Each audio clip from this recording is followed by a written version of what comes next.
হাবিবুল্লাহকে আর ব্যাখ্যা করতে হবে না। দেখেছেন আপনারা? দেখেছেন? আচ্ছা, জালসা কমিটির কাছে তো আমার দুটো শর্ত থাকে, আপনাদের কাছে একটা শর্ত হচ্ছে আপনাদেরকে একটু কথা বলতে হবে।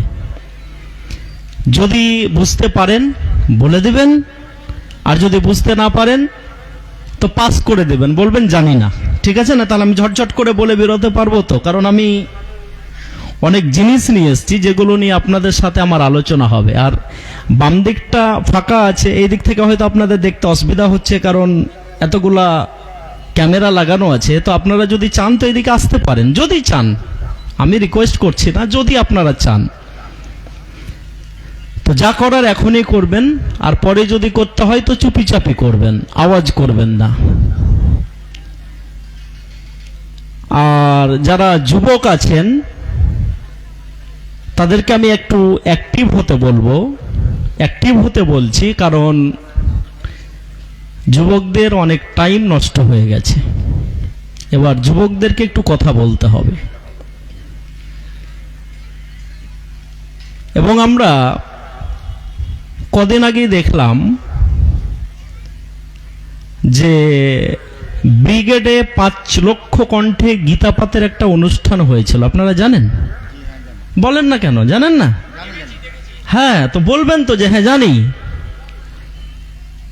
তো সেখানে কোনো একজন ব্যবসায়িক শেখ, সে পরে আসছে, সে নাকি প্যাটিস বিক্রি করতে গেছিল।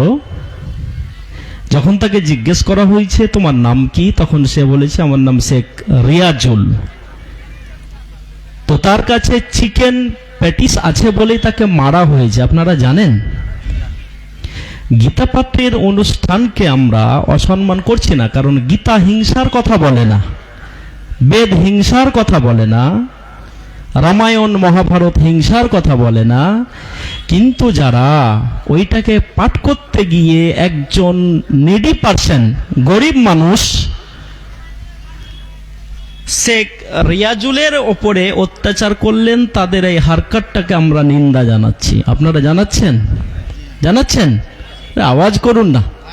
হ্যাঁ, আপনার টাকা থেকে 8,000 কোটি টাকার প্লেনে ঘুরছে, আর আপনি 106 টাকা লিটার পেট্রোল কিনে খুব খুশি আছেন নাকি?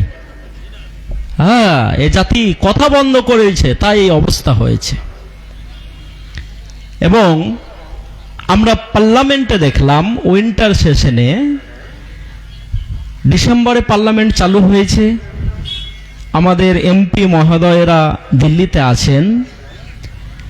কদিন আগেই দিল্লিতে একটা বিস্ফোরণ ঘটেছে এবং কয়েকজন লোক মারা গেছেন, আপনারা জানেন? জানেন। এবং একটা কর্পোরেট সংস্থা ইন্ডিগো, যারা 60% ওপরে শেয়ার হোল্ডার, আমাদের ডোমেস্টিক যে প্লেনগুলো চলে, মানে ইন্টারন্যাশনাল নয়, ডোমেস্টিক প্লেন যেগুলো দেশের ভিতরেই ঘোরাঘুরি করে, এই রকম প্যাসেঞ্জার যারা 60% বহন করে, তারা প্লেন বন্ধ করে দিয়েছিল, জানেন? 7,000 টাকার টিকিট 90,000 টাকাতে কিনতে হয়েছে। 6,000 টাকার টিকিট 90,000 টাকাতে কিনতে হয়েছে, জানেন? জানেন নাই? কিন্তু প্লেন বন্ধ করেছিল, এটা জানেন? আমি জানাবো হাবিবুল্লাহ আপনাকে, ইনশাল্লাহ ওগুলোই জানাতে এসছি।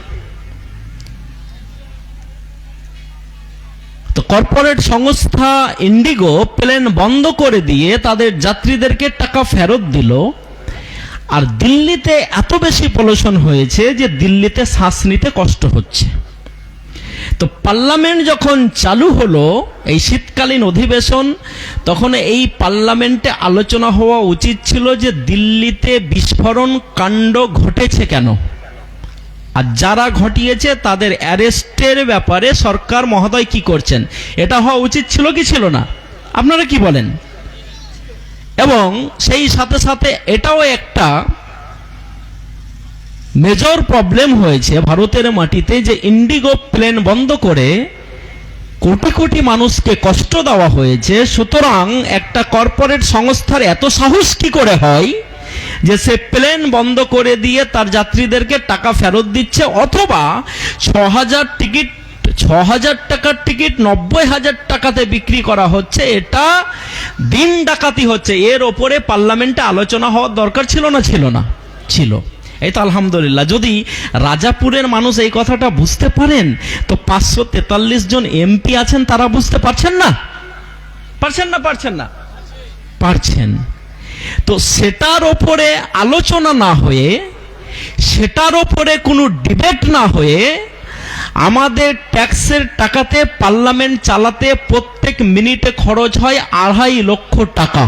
কত বললাম? কত বললাম?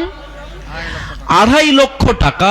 10 ঘন্টা ধরে পার্লামেন্ট চললো, খরচ হলো 15 কোটি টাকা একটা ফালতু সাবজেক্টের ওপরে। সেটা হচ্ছে বন্দে মাতারাম বলা যাবে কি যাবে না? শুনেন না আপনারা? শুনেছেন। তো এই অবস্থাতে মুসলমানদের কি পরিস্থিতি? মুসলিম নাম শুনলে কি অবস্থা ঘটছে? এবং সর্বোপরি আমরা তো সেখান থেকে এসেছি যেখানে বাবরি তৈরি হচ্ছে নতুন করে, তাই তো? হ্যাঁ, মুর্শিদাবাদে কেউ নাকি বাবরি তৈরি করছে। আমি তো এর চরম বিরোধিতা করেছি। আপনারা কি করেছেন জানি না। আবেগে কাজ নেওয়া যাবে না। মুসলমানদের আবেগে এখন কাজ নেওয়া যাবে না। এটা হচ্ছে ক্রুশিয়াল টাইম। এই টাইমে মুসলমানরা কিভাবে পা ফেলবে, কিভাবে জীবন চালাবে, কিভাবে তারা তাদের কওমকে আগে বাড়াবে, এই দিকটা খুব সাবধানে চলা উচিত। এই সময়তে আমার মনে হচ্ছে এটার প্রয়োজন ছিল না, যেটা নিয়ে একটা আবেগকে কাজে লাগিয়ে কেউ ফায়দা তোলার চেষ্টা করছেন। সময় ইনশাল্লাহ বলে দিবে যে সে কতটা সাকসেস হবে, সেটা পরের কথা, পরে আপনাদেরকে বলবো। তো আচ্ছা, সভাপতি সাহেব এসছেন, কিছু বলবেন নাকি? তো বলিয়ে নিন।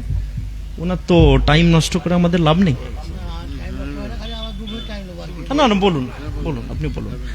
আমি মাইকটা ওনাকে ছাড়ছি, তারপর আমি আলোচনা করবো ইনশাল্লাহ।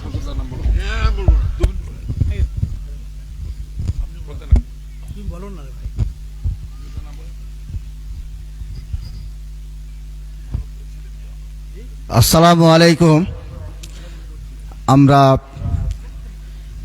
এরই মধ্যে এখানে একটু গ্যাপে পড়ে গেলাম। এখন আপনাদের সামনে 2-4 মিনিট কথা বলবেন আমাদের মালতীপুর বিধানসভা কেন্দ্রের আমাদের জেলা পরিষদ শামসুল হক সাহেব।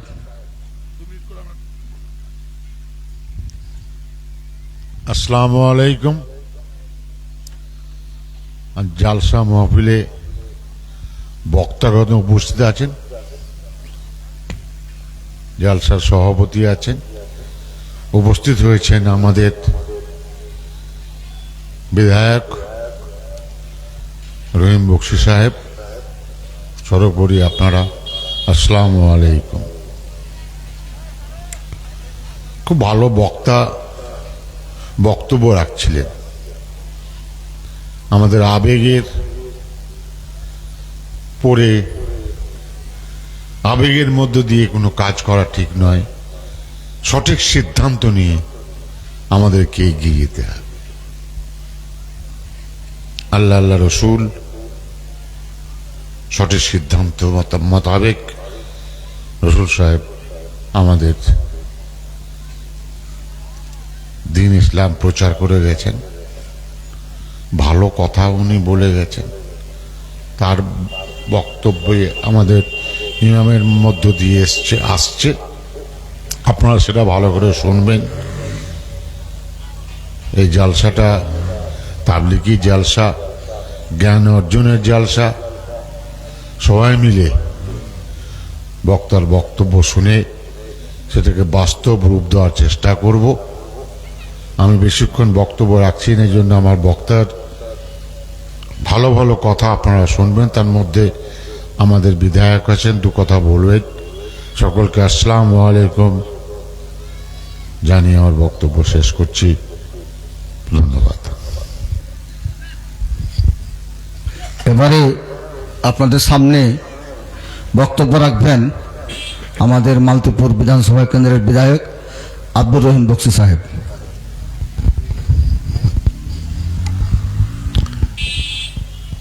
আজকের এই তাবলিগি ধর্মীয় জালসার উপস্থিত সবাইকে আমার সালাম, আসসালামু আলাইকুম। এখানে ইসলামিক জ্ঞান সমৃদ্ধ বক্তা আছেন, খুব সুন্দরভাবে বর্তমান পরিস্থিতিতে একজন মুসলিম মানুষকে কিভাবে চলা উচিত সেটা ব্যাখ্যা তিনি শুরুই করেছিলেন। আর হয়তো গভীরে যাবেন, আরো তথ্য সমৃদ্ধ বক্তব্যগুলো রাখার চেষ্টা করবেন, যেটা আজকের দিনে খুব প্রয়োজন। শামসুলদা আছেন, ইলিয়াসদা আছেন, আমাদের মাঝখানে মিঠু আছে, সভাপতি আছেন মঞ্চের, আর আপনারা সকলে আছেন, পর্দানশীল মা বোনেরাও আছেন।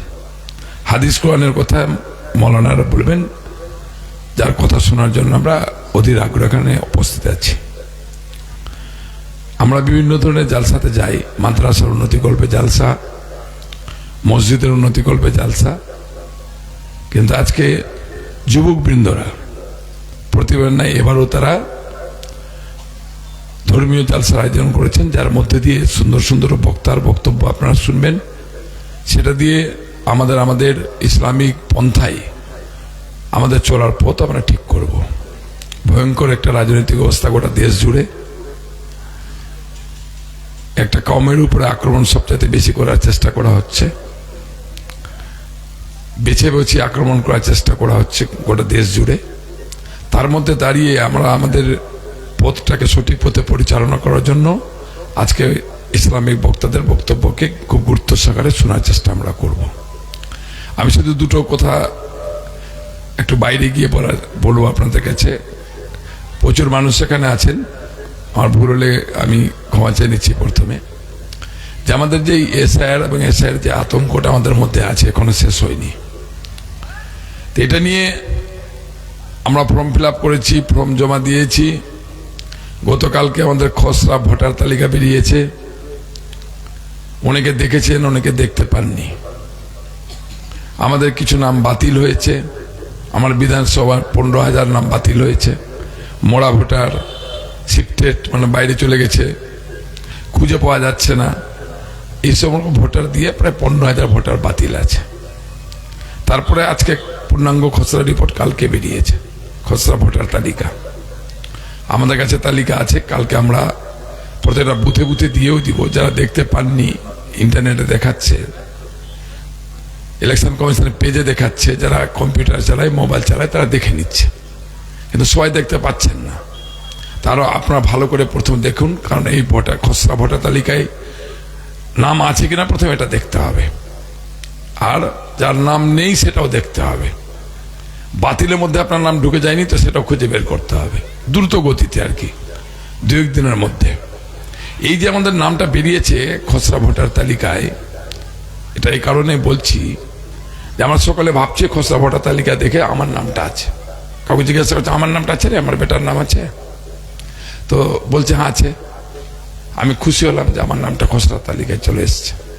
খুশি হওয়ার কোনো ব্যাপার এই মুহূর্তে নেই। আমাদের মালদা জেলায় 60,000 মানুষকে হিয়ারিংয়ে ডাকা হবে। কাদেরকে ডাকা হবে আমরা এক্ষুনি বলতে পারছি না, যাদের নোটিশ করবে। ওখানে ডাউট লিস্টে রাখা আছে 60,000 মানুষের নাম। সে 60,000 মানুষের ওটা মালদা জেলা জুড়ে, আমাদের এখানে তো সংখ্যা যতটা আমরা ভাগে পড়বো, তাদেরকে সেই হিয়ারিংয়ে ডাকা হবে। হিয়ারিংয়ে আপনাদের ডকুমেন্ট সাবমিট করতে হবে। ডকুমেন্ট সাবমিট করতে না পারলে আপনার নামটা ভোটার তালিকা থেকে বাদ যাবে। এই মুহূর্তে আমরা বলতে পারছি না যে 60,000 মানুষ কারা কারা আছেন। যাদের বাড়িতে নোটিশ যাবে তারা কিন্তু ওই 60,000 মধ্যে পড়লে, নোটিশ যেমনি আপনার বাড়িতে যাবে, আমাদের অনুরোধ খুব তৎপরতার সাথে আপনাকে উদ্যোগ গ্রহণ করে নিয়ে আপনার পেপারসগুলো যা যা লাগবে, ডকুমেন্ট, সেটা জোগাড় করতে হবে। অনেকেরই আছে, জোগাড় করে রেখেছেন আগে থেকে। আর যাদের নাই তাদের জন্য বিডিও অফিসে ক্যাম্প খোলা আছে, একটা হেল্প ডেস্ক। তারা সহজ পদ্ধতিতে আপনার কাগজ একটা বানিয়ে দিবে, কিন্তু আপনাকে গিয়ে পৌঁছাতে হবে। যদি আপনি গিয়ে পৌঁছাতে না পারেন তাহলে আপনার নামটা হিয়ারিং এর দিন বাতিল হয়ে যাবে।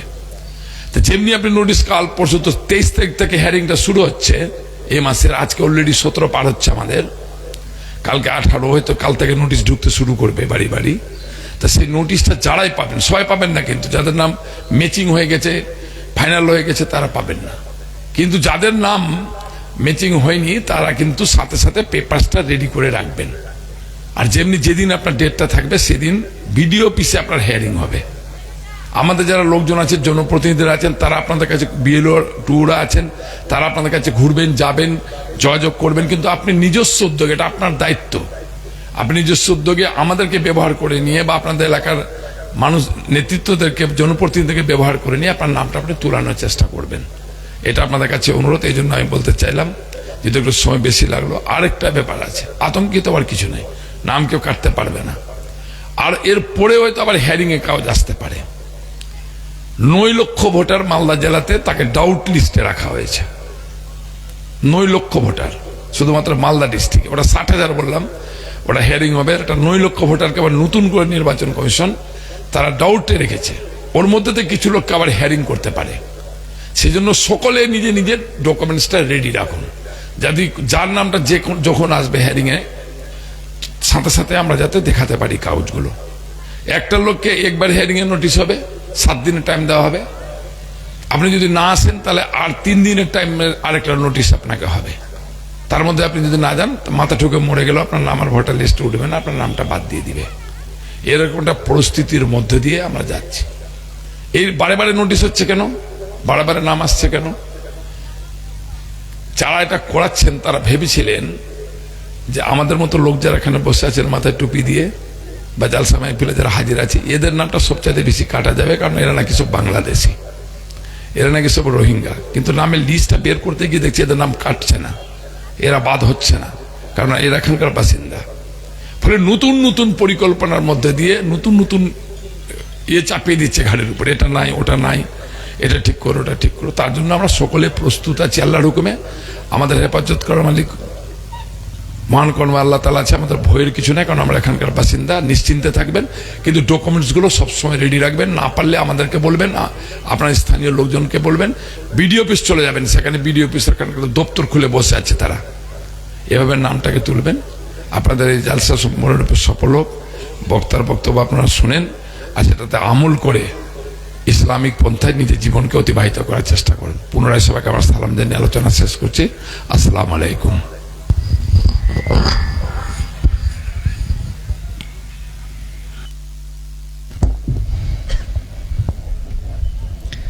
যাক, আলহামদুলিল্লাহ, খুব সুন্দর কথা। এটা জাতি, ধর্ম, বর্ণ নির্বিশেষে সবার জন্য প্রযোজ্য, তাই তো? খুব সুন্দর কথা বলেছেন আমাদের এমএলএ সাহেব। আল্লাহ রাব্বুল আলামিন তাকে দিনের জন্য কবুল করুক, বলেন আমিন। এটা কথা বলছিলেন যে যখন টুপিওয়ালাদের বাদ দেওয়ার পরিকল্পনা হচ্ছে, তখন টুপিওয়ালারা বাদ না যেয়ে ধুতিওয়ালারা বাদ পড়ে যাচ্ছেন, তাই না? কারণ যেই ডকুমেন্টসগুলো এসআইআর জন্য চাওয়া হয়েছিল, আমাদের কাছে ওই ডকুমেন্টসগুলো আছে না নাই? বলেন না, আছে না নাই? আছে, আলহামদুলিল্লাহ। এবার অন্য প্রসেসিংয়ে যাবে, অন্যভাবে যাতে এই কমিউনিটিকে কষ্ট দেওয়া হয় তার চেষ্টা করা হবে। ইনশাল্লাহ সেই তথ্য আপনাদের সাথে আমি শেয়ার করব, এবং এটাও আমরা শেয়ার করব আপনাদের সাথে যে যেই কমিউনিটিকে টার্গেট করে করে আজকে ভারতের একটা বিচ্ছিন্নতাকামী দল এগিয়ে যাওয়ার চেষ্টা করছে, সেই কমিউনিটি সম্পর্কে, তাদের ইতিহাস সম্পর্কে এদের ধারণা নাই, আছে নাই? আমি হাবিবুল্লাহ যখন কোনো জায়গায় বক্তৃতা করতে গেছি, তখন গলা ফাটিয়ে ফাটিয়ে বলেছি, লক্ষ লক্ষ লোকের ভিতরে বলেছি, বড় বড় জামায়াতে বলেছি যে ভারতীয় মুসলিমদেরকে যেভাবে টার্গেট করে করে কোনো অপ্রীতিকর ঘটনার সঙ্গে এই জাতিকে জুড়ে দেওয়ার একটা নীল নকশা তৈরি করা হয়েছে, এই জাতি ওই অপ্রীতিকর ঘটনাবলীর সঙ্গে সংযুক্ত নয়।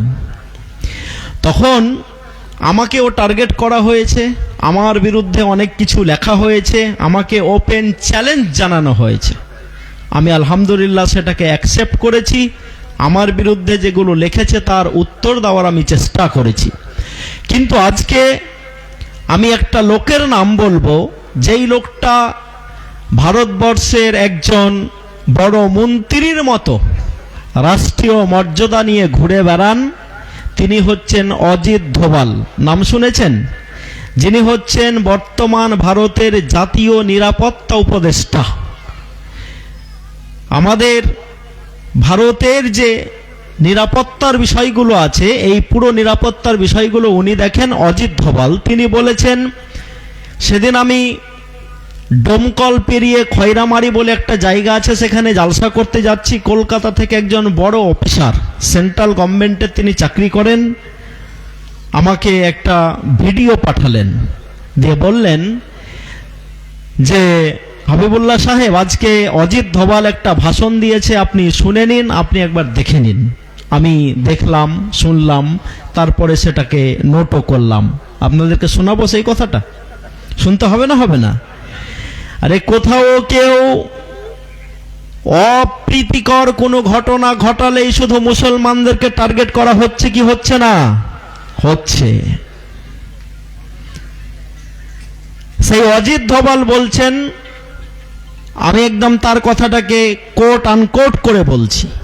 তিনি বলছেন, ভারতীয় মুসলিমরা সন্ত্রাসবাদের বিরুদ্ধে দেশের সব থেকে বড় শক্তি, নারে তাকবীর। আবার বলছি, ভারতীয় মুসলিমরা সন্ত্রাসবাদের বিরুদ্ধে দেশের সব থেকে বড় শক্তি, সন্ত্রাসবাদের বিরুদ্ধে দেশের সব থেকে বড় শক্তি। তো যারা এতদিন কিছু হলে মুসলমানদেরকে জুড়ে দিতেন, তাদের কাছে আমাদের প্রশ্ন করার আছে কি নেই? আছে। এবং কি প্রশ্ন করতে হবে আজকে আলহামদুলিল্লাহ সেটাই আপনাদেরকে আমি শিখিয়ে দিয়ে যাব। কালকে যখন সকাল হবে, চায়ের দোকানে প্রশ্ন করবেন, সোশ্যাল মিডিয়ার প্ল্যাটফর্ম ইউজ করে প্রশ্ন করবেন। আমি আমার বোনদেরকে বলি, পরশুদিনই চকসুখদেবপুরের একটা জালসাতে বলছিলাম, এত মহিলা, এত জনসমাগম হয়েছে, এই মাথা থেকে সেই মাথা দেখা যাচ্ছে না। আমি সেদিন বলছিলাম, মুসলিম বোন, আপনাদেরকে যাতে ন্যায্য অধিকার দেওয়া হয়, তাই মোদিজি ট্রিপল তালাকের বিরোধিতা করে পার্লামেন্টে আইন করেছেন। করেছেন তো? করেছেন। তো মোদিজি তার নিজের স্ত্রীকে গুজরাটে এখনো ঠিকঠাক তালাক দিয়ে আসতে পারেনি। তা আমার বোনরা যারা সোশ্যাল মিডিয়ায় লেখালেখি করেন, সোশ্যাল মিডিয়ায় যারা বলা বলি করেন, তারা বলবেন, দেশের প্রধানমন্ত্রী আমাদের জন্য আলহামদুলিল্লাহ খুব সুন্দর কথা বলেছেন। তো আমাদের যেহেতু বড় দিদি হচ্ছেন যশোদাবেন ভাই প্যাটেল। কি নাম বললাম? যশোদাবেন, একটাই মনে রাখেন শর্ট নামটা, যশোদাবেন, যাকে 17 বছর বয়সে মিস্টার নরেন্দ্র মোদী বিয়ে করেছেন, এখনো ঠিকঠাক তালাক দিয়ে আসেননি। গুজরাটে উনি একাকী আছেন, বিধবার মতো দিন কাটাচ্ছেন। তো যেই প্রধানমন্ত্রী আমাদের মুসলিম মহিলাদের নিয়ে এত চিন্তিত হন, তো আমরাও তো আমাদের বড় দিদি যশোদাবেনের জন্য চিন্তা করছি। তাই আমরা আমার দেশের প্রধানমন্ত্রীকে বলতে চাই, আগে স্ত্রীর মর্যাদা দিয়ে গুজরাট থেকে দিল্লিতে এনে যশোদাবেনকে জায়গা দেওয়া হোক মোদিদির পাশে। এই আওয়াজটা বোনেরা তুলতে পারে না পারে নাই? আপনারা কি বলেন? পারে না পারে নাই? পারে না পারে নাই? পারে। এবং তালাক তালাক যারা বলছিলেন মুসলমানরা হোয়াটসঅ্যাপে তালাক দেয়, টিকটকে তালাক দেয়, ফেসবুকে তালাক দেয়, হাঁটতে হাঁটতে তালাক দেয়, মসজিদ থেকে তালাক দেয়, মাদ্রাসা থেকে তালাক দেয়, তালাক নিয়ে যখন পুরো ভারতবর্ষ জুড়ে সার্ভে করা হয়েছে, তো দেখা গেছে যেই জাতির লোকেরা সব থেকে কম তালাক দিয়েছে তারা হচ্ছে মুসলমান। নারে তাকবীর। আমাদের শুধু নাম খারাপ করার চেষ্টা করেছেন, কিন্তু সার্ভে যখন করা হয়েছে তখন সব জায়গায় আমরাই জিতেছি, না জিতি নাই। তাহলে অজিত ধোভালজি যে বলছেন ভারতীয় মুসলিমরা সন্ত্রাসবাদের বিরুদ্ধে দেশের সব থেকে বড় শক্তি, আমি হাবিবুল্লাহ যখন এই কথা গলা ফাটিয়ে ফাটিয়ে বলেছি, বলার চেষ্টা করেছি, আমার বিরুদ্ধে লেখা হয়েছে, একটু আগে আওয়াজটা বেশি ভালো ছিল, আমার বিরুদ্ধে লেখা হয়েছে, বলা হয়েছে, আমার বিরুদ্ধে প্রতিবাদ করা হয়েছে। আজকে অজিত ধোভালজি যখন এই একই প্রশ্নটা করছেন, তখন আলহামদুলিল্লাহ মুসলমানদের কলিজাটা খুশিতে আটখানা হচ্ছে না? হচ্ছে নাই? হওয়া উচিত কি উচিত নয়? উচিত। তাই আজকে আপনাকে আমি কিছু ডকুমেন্টস দিয়ে যাব। আজকে আপনাকে আমি সেই কথা বলে যাব, যারা চিকেন পেটিস শেখ রেজাউল বিক্রি করে ব্রিগেডের মাটিতে পিটিয়ে পিটিয়ে মারতে হয়, ওরে মুসলমানরা তো সেই জাতি, লাকাদ কানা লাকুম ফি রাসূলিল্লাহি উসওয়াতুন হাসানা, রসুলের জীবন আদর্শের ভিতরে আমাদের জন্য সুন্দর নমুনা রয়েছেন। তো মসজিদে এসে কেউ যদি পেশাব করে, রসুল বলেন ওর পেশাব বন্ধ করা যাবে না। রসুলের সাহাবীদেরকে কেউ যদি মারতে মারতে অজ্ঞান করে দিয়েছেন, শুধু লা ইলাহা ইল্লাল্লাহ মুহাম্মদ রাসূলুল্লাহ বলার জন্য কোনো দাসীকে তার পাটাকে দুই উটে বেঁধে দিয়ে দুদিকে তাড়িয়ে দেওয়া হয়েছে, মহিলাটাকে লম্বালম্বি ভাবে ফেলে দেওয়া হয়েছে। বিশ্বনবী মুহাম্মদ রাসূলুল্লাহ সাল্লাল্লাহু আলাইহি সাল্লাম যখন বিজয়ীর বেশে মদিনাতে প্রবেশ করছেন, সেদিন বলেছিলেন আমি সবকেই খুশি করে দিলাম। তো সেই রসুলের আদর্শ যদি আমাদের কাছে থাকে, তো পেটিসওয়ালাকে যারা মেরে দিয়ে আমাদেরকে ভয় দেখাতে চাও, ওই ভয়কে আমরা ভয় মনে করি না। করি করি করি করি নাই। আর যখন আমি বক্তৃতা দিচ্ছি, যখন আমরা বলছি যে পেটিস বিক্রি করেছে, তো কি হয়েছে? বলছে চিকেন পেটিস কেন বিক্রি করলো? যদি মুসলমানরা ঈদগাহ থেকে বেরোয়, মুসলমানরা যদি জুম্মা পড়ে বেরোয়, তাহলে তাদের মসজিদের সামনে যদি শুকুরের মাংস বিক্রি করা যায়, তাহলে এই কমিউনিটিটাকে কেমন লাগবে? আচ্ছা বলুন তো, মুসলমানরা কি শুকুর খায়? অমুসলিম ভাইরা যারা ওইখানে গীতা পাঠ করছিলেন, তারা কি চিকেন খান না? খান না? আপনারা একটু ফতোয়া দেন না, ফতোয়া দিচ্ছেন না কেন? খায় না? খায় না? খায়। তাহলে আমরা বছরেও একদিন শুকুর খাই না, মাসেও একদিন খাই না, সপ্তাহে একদিন খাই না, যেটা আমাদের জন্য চিরতরে হারাম, সেটা নিয়ে আপনি চিকেনের সঙ্গে উপমা দিচ্ছেন। এই জিনিস তো মানা যায় না। তাই আপনাদেরকে আমরা বলতে এসছি, আমাদের কাছে রসুলের সেই আদর্শ আছে। যারা একটা গরিব শেখ রিয়াজুলকে মেরে একটা কমিউনিটিকে মেসেজ দিতে চাও, এর থেকে কত কঠিন মেসেজ আমাদের কাছে আছে তোমরা জানো না। যেই হালাকুখা বিশ্ব থেকে মুসলিমকে মিটিয়ে দেওয়ার জন্য মুসলিমদের মাথাগুলোকে কেটে কেটে পিরামিড তৈরি করেছিল, সেই হালাকুখা মিটে গেছে, মুসলমান মিটে নাই। নারে তাকবীর। আর আদর্শ শিখবে আমাদের কাছে। এসো আমি শিখিয়ে দিচ্ছি। মদিনার মাটিতে আল্লাহর রসুলের হাতে তৈরি করা সাহাবী দোকান নিয়ে বসে আছেন। কি নিয়ে বসে আছেন?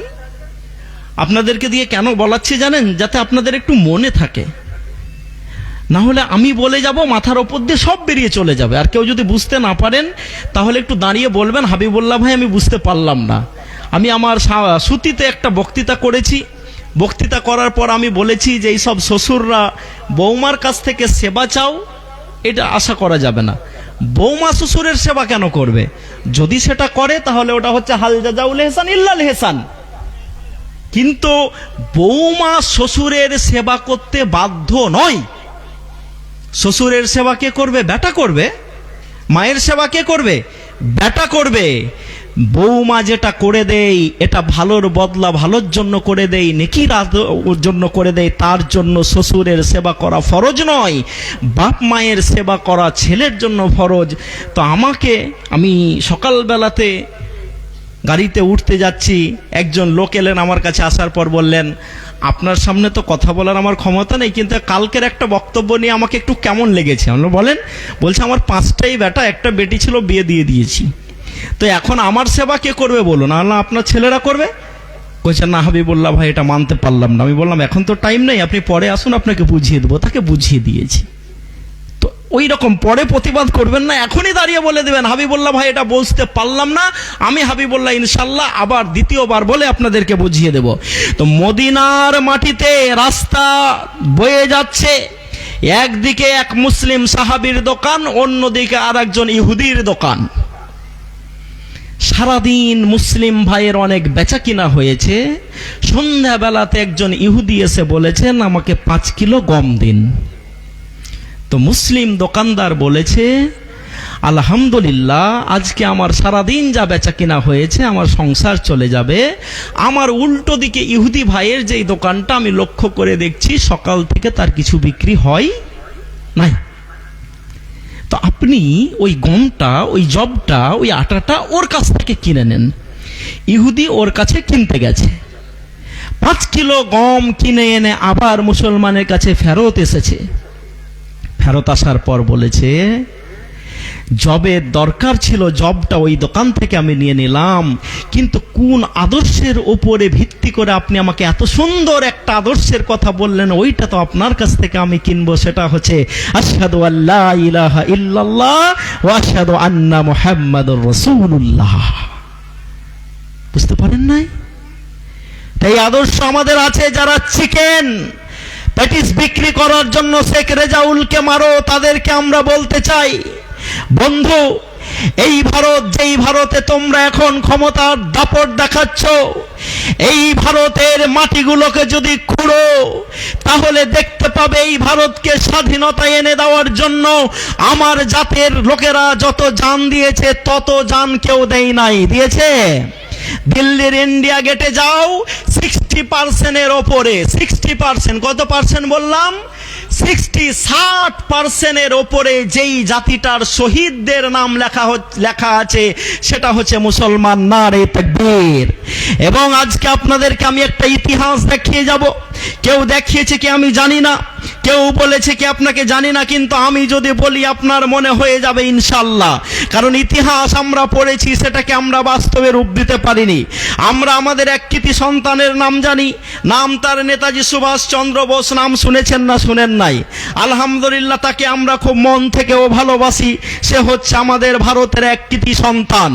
তো নেতাজি একদিন খেতে বসেছেন, খেতে যখন বসেছে একটু দই বেঁচে গেছে, দইটা যখন বেশি হয়ে গেছে দইটা দিয়ে দেওয়া হয়েছে নেতাজির পাতে। নেতাজি জিজ্ঞেস করে বলছেন, বেশি দইটা আমাকে কেন দেওয়া হলো? তখন যিনি ডিস্ট্রিবিউশন করছিলেন, দিচ্ছিলেন, তিনি বললেন, দই একটু বেঁচে গেছে তাই এই দইটা আপনাকে আমি দিয়ে দিলাম। আজকে যখন আমরা বক্তৃতা দিতে যাই এই উদাহরণগুলো দিই। কিন্তু মুসলমান, তুমি কি জানো না, তুমি কি ইতিহাস জানো না, কোনো একজন সাহাবী বিশ্বনবী মুহাম্মদ রাসূলুল্লাহ সাল্লাল্লাহু আলাইহি সাল্লামের হাতের গড়া সেই আমিরুল মুমিনিন হযরত উমর ফারুক রাদিয়াল্লাহু তাআলা আনহুর ব্যাপারে বলছেন, আজকে আমি উমরের বাড়ির মেহমান হব। উমর হচ্ছেন অর্ধ পৃথিবীর শাসনকর্তা। তার বাড়িতে ভালো মাংস রান্না হবে, তার বাড়িতে ভালো ভালো আটার রুটি তৈরি হবে, তার বাড়িতে ভালো মধু দিয়ে কি বলে যে পোলাও তৈরি হবে, ভালো মধু দিয়ে হালুয়া তৈরি হবে। সাহাবী এলেন, আসার পর বললেন, আসসালামু আলাইকুম ইয়া আমিরাল মুমিনিন, আজকে আপনার কাছে আমি এসেছি, আপনার অতিথি হতে চাই। মুসলমানরা অতিথি পেলে খুব খুশি হয়ে যায়, খুশি হয়ে গেছেন। হওয়ার পর যখন রাত্রি হয়েছে, খাবার এসেছে, সেই সাহাবী ভাবছেন হয়তো আমি সুন্দর খাসির মাংস পাবো, সুন্দর মধুর তৈরি হালুয়া পাবো, ভালো ভালো আটার আমি রুটি পাবো। সামনে যখন খাবার এসছে, শুধু আসছে আচালা আটার রুটি। এমন একটা রুটি আসছে যেই রুটিটার আটাকে চালা হয়নি। সাহাবী উমারকে জিজ্ঞেস করে বলেন, উমার, আমিরুল মুমিনিন, আপনি কি চালা আটার রুটি খেতে পছন্দ করেন না, যে আপনার সামনে আচালা আটার রুটি আসছে? উমর ফারুক রাদিয়াল্লাহু তাআলা আনহু সেদিন বলেছিলেন, হে আল্লাহর রাসূলের সাহাবী, আপনি শুনে রাখুন, আমি হচ্ছি শাসনকর্তা, ঠিক আছে, আমি হচ্ছে আপনাদের আমিরুল মুমিনিন, ঠিক আছে, কিন্তু আমি আটাকে এই ভয়ে চালি না যে আটা চালতে গেলে যেই টুকরা কটা নষ্ট হয়ে যায়, সেই টুকরা কটা যাতে আমার পেটে গিয়ে আমার পেটটাকে ভর্তি করে দেই। হে মুসলমানরা, যার কাছে লাকাদ কানা লাকুম ফি রাসূলিল্লাহি উসওয়াতুন হাসানার তালিম আছে, তাদের কাছ থেকে নতুন করে অপ্রীতিকর কিছু ঘটবে এটা কেউ আশা করে না। তাই আপনাদেরকে আমি বলতে এসেছি, রাজাপুরের মানুষ, যখন যেখানেই কারবালার ময়দান সংগঠিত হবে, যখন যেখানেই কেউ হালাকুখা মুসলমানদের মাথা কেটে কেটে পিরামিড তৈরি করবে, সেখানে ইনশাআল্লাহ হুসেন আর হাসান তৈরি হবে। নারে তাকবীর। তাই আজকে আমাদেরকে যারা একটা লোককে মেরে দিয়ে আমাদেরকে যারা মেসেজ দিতে চাইছেন, তাদেরকে আমরা মেসেজ দিয়ে বলতে চাই যে নেতাজি সুভাষ চন্দ্র বসু যখন দেশের স্বাধীনতার জন্য লড়াই করছেন, লোকের কাছে টাকা চাইছেন। একজন মাকে বললেন, মা, দেশের স্বাধীনতার জন্য আমি লড়াই করছি, আমাকে কিছু দেওয়া হবে কি? সেই মা বলেছিলেন, আপনাকে দেওয়ার মতো আমার কাছে বিশেষ কিছু নেই, কিন্তু এই যে সুঠামদেহী আমার এই ছেলেটা দেখছেন, এই ছেলেটাকে আমি দান করে দিলাম। নারে তাকবীর। পরবর্তীতে দেখেছি এই ছেলেটা বুকে গুলি খেয়ে নেতাজিকে বাঁচিয়েছিলেন। নাম বলতে পারবেন? নাম বলতে পারবেন আপনারা? কেন ইতিহাসের ছাত্র এখানে নেই? ইতিহাসের ছাত্র এখানে আছে। আর আজকে যে মাওলানাগুলো আসবেন, আমি তো মাওলানাদেরকে বলি, বিশেষ করে সব জায়গাতেই বলি, মাওলানা সাহেবরা এখন বেশি ফতুয়া দিবেন না। ফতুয়া দেওয়ার এখন টাইম নেই, এখন হচ্ছে একতা হওয়ার টাইম। কি হওয়ার টাইম? কি হওয়ার টাইম? একতা হওয়ার টাইম। আমি সেদিন একটা জালসাতে বক্তৃতা দিতে গিয়ে বললাম, হাত এখানে বাঁধবেন না, এখানে বাঁধবেন, এটা পরে আমরা ঠিক করবো, আগে হাতটা বাঁচিয়ে নি। কথাটা খারাপ না ভালো বলেছি? আপনি কি বলেন? ভালো বলেছি না খারাপ বলেছি? কমন সেন্স দিয়ে ভাবুন না, আগে হাতটাকে বাঁচিয়ে নেন, তারপরে কোথায় বাঁধবেন এটা আমরা ঠিক করব। একটু উপরে বাঁধবেন না নিচে। কেউ যদি হাত ছেড়ে নামাজ পড়ে তো হবে না? হবে না? হবে। আমাদের যে সব মত পার্থক্যগুলো চলছে ওগুলো ফান্ডামেন্টাল নয়, ওগুলো মৌলিক নয়। কেউ বলেছে আজ পর্যন্ত আসরের 6 রাকাত ফরজ নামাজ পড়তে হবে? কেউ বলেছে? বলেছেন? বলেন নাই। কি বলেছেন? ফরজ নামাজের পর দোয়া করা যাবে কি যাবে না? যেটা করলেও কি হবে, না করলেও কি হবে? কোনো ইসলামের জায়েজে যায়? বুঝতে পারছেন না? আপনাদেরকে আমি মানে ফতোয়া শিখিয়ে দিয়ে যাচ্ছি, কমন সেন্স থেকে ফতোয়া দিবেন।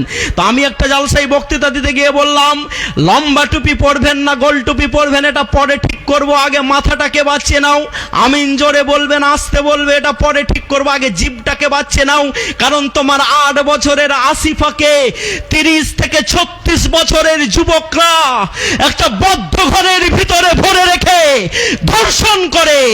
আর তোমার আসিফা যখন চিৎকার করে, কান্না করে, তখনও তাকে ছাড়া হয় না, কারণ সে হচ্ছে কোনো মুসলিম ঘরের মেয়ে। তাই তোমার আসিফাকে ধর্ষণ করে ক্ষান্ত হয়ে যায়নি। 3 দিন অনবরত ধর্ষণ করার পর তোমার 8 বছরের আসিফাকে জঙ্গলের ভিতরে নিয়ে গিয়ে পাথর দিয়ে মাথাটাকে থেতলে দিয়ে মৃত্যুটাকে কনফার্ম করা হয়েছে। আসিফাকে এটা দেখা হয়নি যে আসিফা আহলে হাদিসের ঘরের মেয়ে, হানাফির ঘরের মেয়ে, না বেরলভী ঘরের মেয়ে, না কার ঘরের মেয়ে। শুধু দেখা হয়েছে তার বাপ লা ইলাহা ইল্লাল্লাহ মুহাম্মদ রাসূলুল্লাহ বলে কিনা, সে নামাজ পড়ে কিনা। তো আমি যখন এই বক্তৃতাতে দিয়েছি, একজন বড় মাওলানা আমার বিরুদ্ধে ফতোয়া দিয়ে বললেন যে হাবিবুল্লাহ কি আহলে হাদিস? হাবিবুল্লাহ তো হানাফি।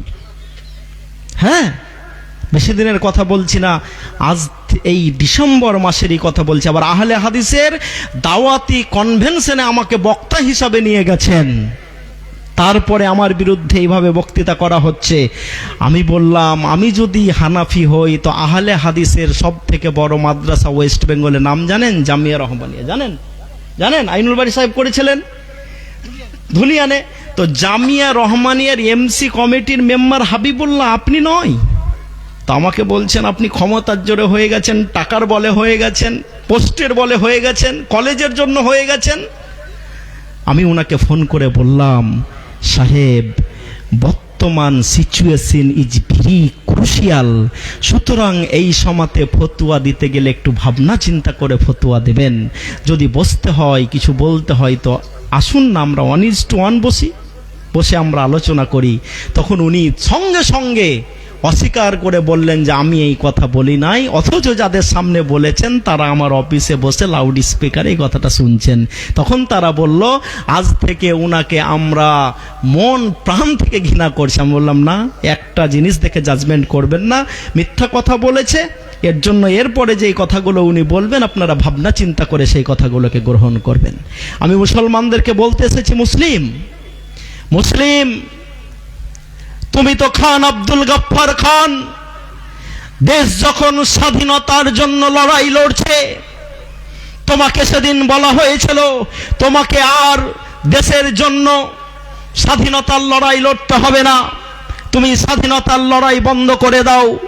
খান আব্দুল গফফার খান সেদিন বলেছিলেন, আমার সঙ্গে 30 জন পাঠান শহীদ হয়েছে, ওই 30 জন পাঠানের ময়না তদন্ত করা হোক, পোস্টমর্টেম করা হোক, যদি তাদের পিঠে গুলি লেগে থাকে তো আমি কাল থেকে আর স্বাধীনতার লড়াই করব না।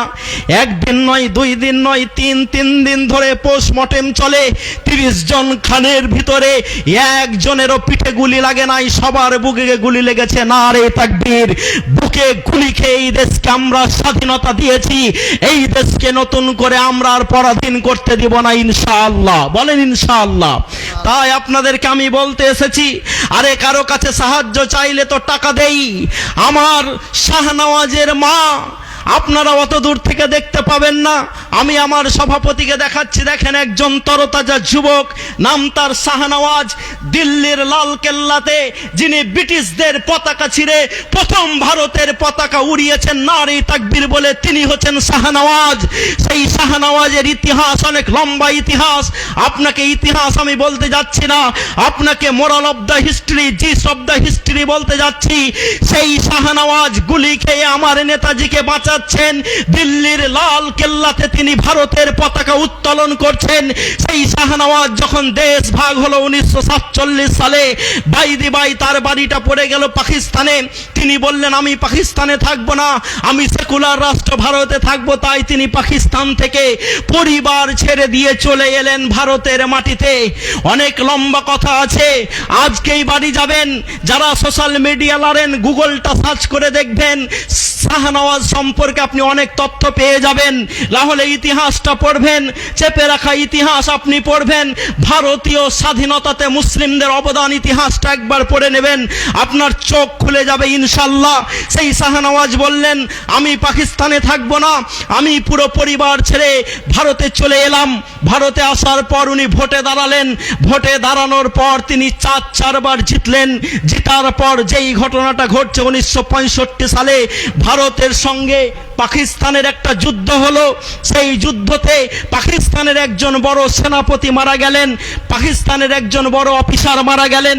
মারা যখন গেলেন, সেই পরে যখন খবর এলো, দেখা গেল তার নাম হচ্ছে মেহমুদ সাহেব। কি নাম বললাম? মেহমুদ সাহেব। জানা গেল তিনি হচ্ছেন শাহনওয়াজের ছেলে, যিনি পাকিস্তানে ছেড়ে এসেছিলেন। শাহনওয়াজকে যখন সাংবাদিকরা বললেন, শাহনওয়াজকে যখন সাংবাদিকরা ধরলেন, আপনার ছেলে তো পাকিস্তানে শহীদ হয়েছে, আপনি কি তার জানাজাতে যাবেন না? আপনি কি তার কবরটা জিয়ারত করতে যাবেন না? আপনি কি তাকে মাটি দিতে যাবেন না? সেদিন শাহনওয়াজ বলেছিলেন, আমার ছেলে তো দূরের কথা, আমার বাপ এবং আমার পুরো পরিবারও যদি ভারতের বিরুদ্ধে অস্ত্র ধরে আর তারা যদি মারা যায়, তাকে মাটি দেওয়া তো দূরের কথা, তার জন্য আমি এখান থেকে একটা ঘোষণা পর্যন্ত করতে পারি না, তার প্রতি আমার কোনো দরদ নেই। নারে তাকবীর! এই শাহনওয়াজরা রক্ত দিয়ে ভারতকে বাঁচিয়েছিলেন। বর্তমানে যারা ভারতের আজকে রাষ্ট্রীয় ক্ষমতাকে দখল করে আছেন, তাদের কাছে আমরা বলতে চাই, 16% মুসলমানের ভয় দেখে তো আপনি 84% হিন্দুকে হিন্দুবারে খাত্রে মে আছে কি ভয় দেখানো হচ্ছে কি হচ্ছে না? হচ্ছে কি হচ্ছে না? হচ্ছে। তাদেরকে আমরা বলতে চাই, আসিফা শুধু ভারতের মাটিতে ধর্ষিত হয় এটা নয়, উন্নয়ের সেই মেয়েটা, যেই মেয়েটাকে জোর জবরদস্তি ধর্ষণ করা হয়েছে, থানায় বিচার চাইতে গেলে তার বাপকে পিটিয়ে মারা হয়েছে। আমি হাবিবুল্লাহ যখন স্টাডি করেছি দেখেছি, উন্নয়ের সেই মেয়েটা ছিল অমুসলিম, তার বাবা ছিল অমুসলিম, সেখানকার ওসি ছিল অমুসলিম, সেখানকার বিডিও ছিল অমুসলিম, সেখানকার এসডিও ছিল অমুসলিম, সেখানকার এসডিপিও ছিল অমুসলিম, সেখানকার ডিএম ছিল অমুসলিম, সেখানকার সিএমও ছিল অমুসলিম। তাই যারা 16% মুসলমানের ভয় দেখিয়ে 84% হিন্দুকে বলছেন হিন্দু বারে খাত্রে মেহে, তাদেরকে আমি বলতে চাই, গত 3 দিন আগে রাজস্থানে হিন্দু ভাইয়ে যুদ্ধ লেগে গেছে, খবর আছে আপনাদের কাছে? আছে? আমরা কিন্তু কারো রক্ত দেখতে চাই না, কারণ কোরআন আমাদেরকে এই শিক্ষা দেয় না, মান কাতালা নাফসান বিগাইরি নাফসিন আও ফাসাদা ফিল আরজ। হিন্দু ভাইয়ের রক্ত ঝরুক এটাও আমরা দেখতে চাই না, আদিবাসী ভাইয়ের রক্ত ঝরুক এটাও আমরা দেখতে চাই না, তফসিলি ভাইদের রক্ত ঝরুক, এটাও আমরা দেখতে চাই না। লা ইলাহা ইল্লাল্লাহ মুহাম্মাদুর রাসূলুল্লাহ বলেনি বলে কারো উপরে আমরা অত্যাচার করতে পারি? জোরে করে বলুন না, পারি? আরে সেটাই যদি হতো তো আল্লাহই তো বলে দিত যে লা ইলাহা ইল্লাল্লাহ বলবেন আর অক্সিজেন বন। না কি বলেন সভাপতি সাহেব? আপনি সভাপতি তো, আল্লাহই বলে দিতেন যে লা ইলাহা ইল্লাল্লাহ বলবেন আর অক্সিজেন বন। আর মুসলমানের ভিতরে লা ইলাহা ইল্লাল্লাহ যারা বলেছে দিয়ে নামাজ পড়ে না, ওয়ার্ঘে জমিতে রোডই পড়বে না। আর রোদ যদি না পড়ে তো সালাক সংশ্লেষ হবে, গাছ খাবার তৈরি করতে পারবে? তো গাছই যদি না খেতে পায় তো গাছ ফল দিতে পারবে? তো আল্লাহ বলে দিতেন যে যারা নামাজ পড়বে না ওয়ার্ঘে জমিতে রোদই পড়বে না। আল্লাহ এটা করতে পারেন না পারেন নাই? পারেন নাই? পারেন নাই? পারে। তো আল্লাহ তো বলেননি যে যারা লা ইলাহা ইল্লাল্লাহ বলেনি, আল্লাহকে আল্লাহ বলে মানেনি, তাদের অক্সিজেন বনে। এই কথা কি আল্লাহ বলেছেন? বলেছেন?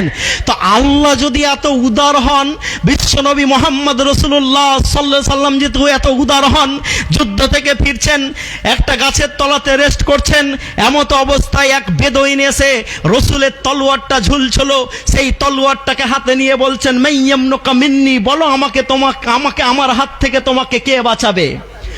আমার হাত থেকে তোমাকে কে বাঁচাবে? রসুল বললেন আল্লাহ। যেমন আল্লাহ বলা তলোয়ারটা হাত থেকে পড়ে গেছে, রসুল ওই তলোয়ারটাকে তুললেন, তোলার পর বললেন মাইয়ামনুকা মিন্নি, বলো এবার তোমাকে আমার হাত থেকে কে বাঁচাবে? তার তো ঈমান ছিল না, বলল আনতা, তুমি। তো রসুল তাকে হত্যা করতে পারতেন না? পারতেন না? পারতেন না? পারতেন না? আচ্ছা, রসুল তাকে হত্যা করেছিলেন না ছেড়ে দিয়েছিলেন? কি বলেন আপনারা? একটু কথা বলেন না। রসুল তাকে হত্যা করেছিলেন না ছেড়ে দিয়েছিলেন? জানি দুশ্মনকে বিশ্বনবী মুহাম্মদ রাসূলুল্লাহ সাল্লাল্লাহু আলাইহি সাল্লাম যদি ছেড়ে দেন, তাহলে যারা শেখ রিয়াজুলকে মেরে আমাদেরকে ভয় দেখাচ্ছ, ইনশাল্লাহ তোমাদের এই ভুলগুলোকে আমরাও ক্ষমার চোখে দেখে ছেড়ে দেবো ইনশাল্লাহ। ছাড়বো না, ছাড়বো নাই, প্রমাণ দিয়ে যাব আপনাকে। ডকুমেন্টস আছে আমার কাছে। আসামের একজন মুখ্যমন্ত্রী খুব বড় বড় এখন কথা বলছেন। কি নাম? কি নাম? এই তো বলছেন তো, হেমন্ত বিশ্ব শর্মা।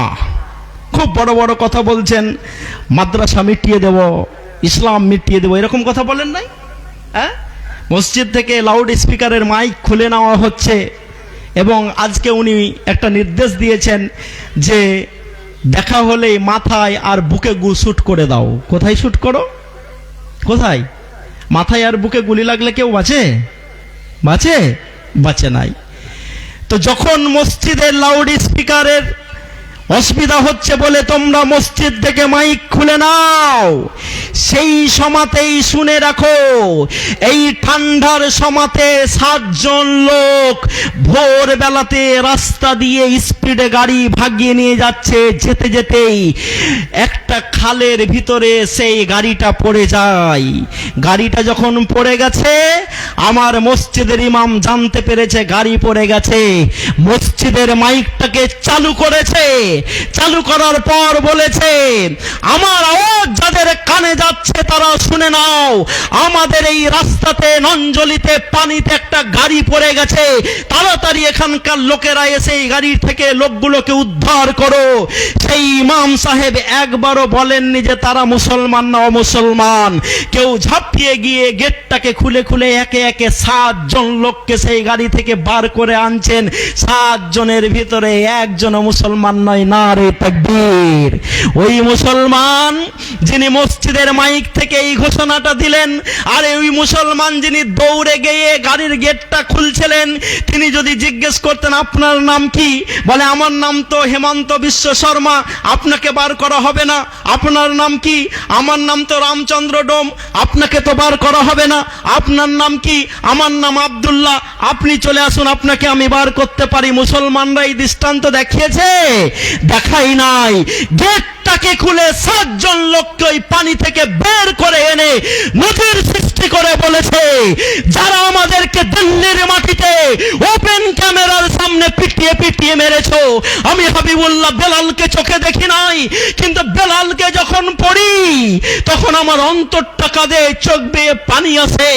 রসুল বেলালের পাশ দিয়ে যখন হেঁটে যাচ্ছেন, বেলালকে উমাইয়ার লোকেরা, চাকর বাকরা, ছোট বাচ্চারা পিটিয়ে পিটিয়ে মারছে, আর শুধু বেলাল বলছেন আহাদ আহাদ আহাদ, আল্লাহ এক আল্লাহ এক আল্লাহ এক। আমি হাবিবুল্লাহ বেলালকে চোখে দেখি নাই, কিন্তু সেদিন দিল্লির মাটিতে সেই হাফিজে কোরআন, যার দুই চোখটা অন্ধ, দেখতে পাই না, কিছু কুত্তার দল শুধু হাফিজে কোরআন হওয়ার জন্য ওই হাফিজ সাহেবকে ঘেরে ঘেরে পিটিয়ে পিটিয়ে মারছিল।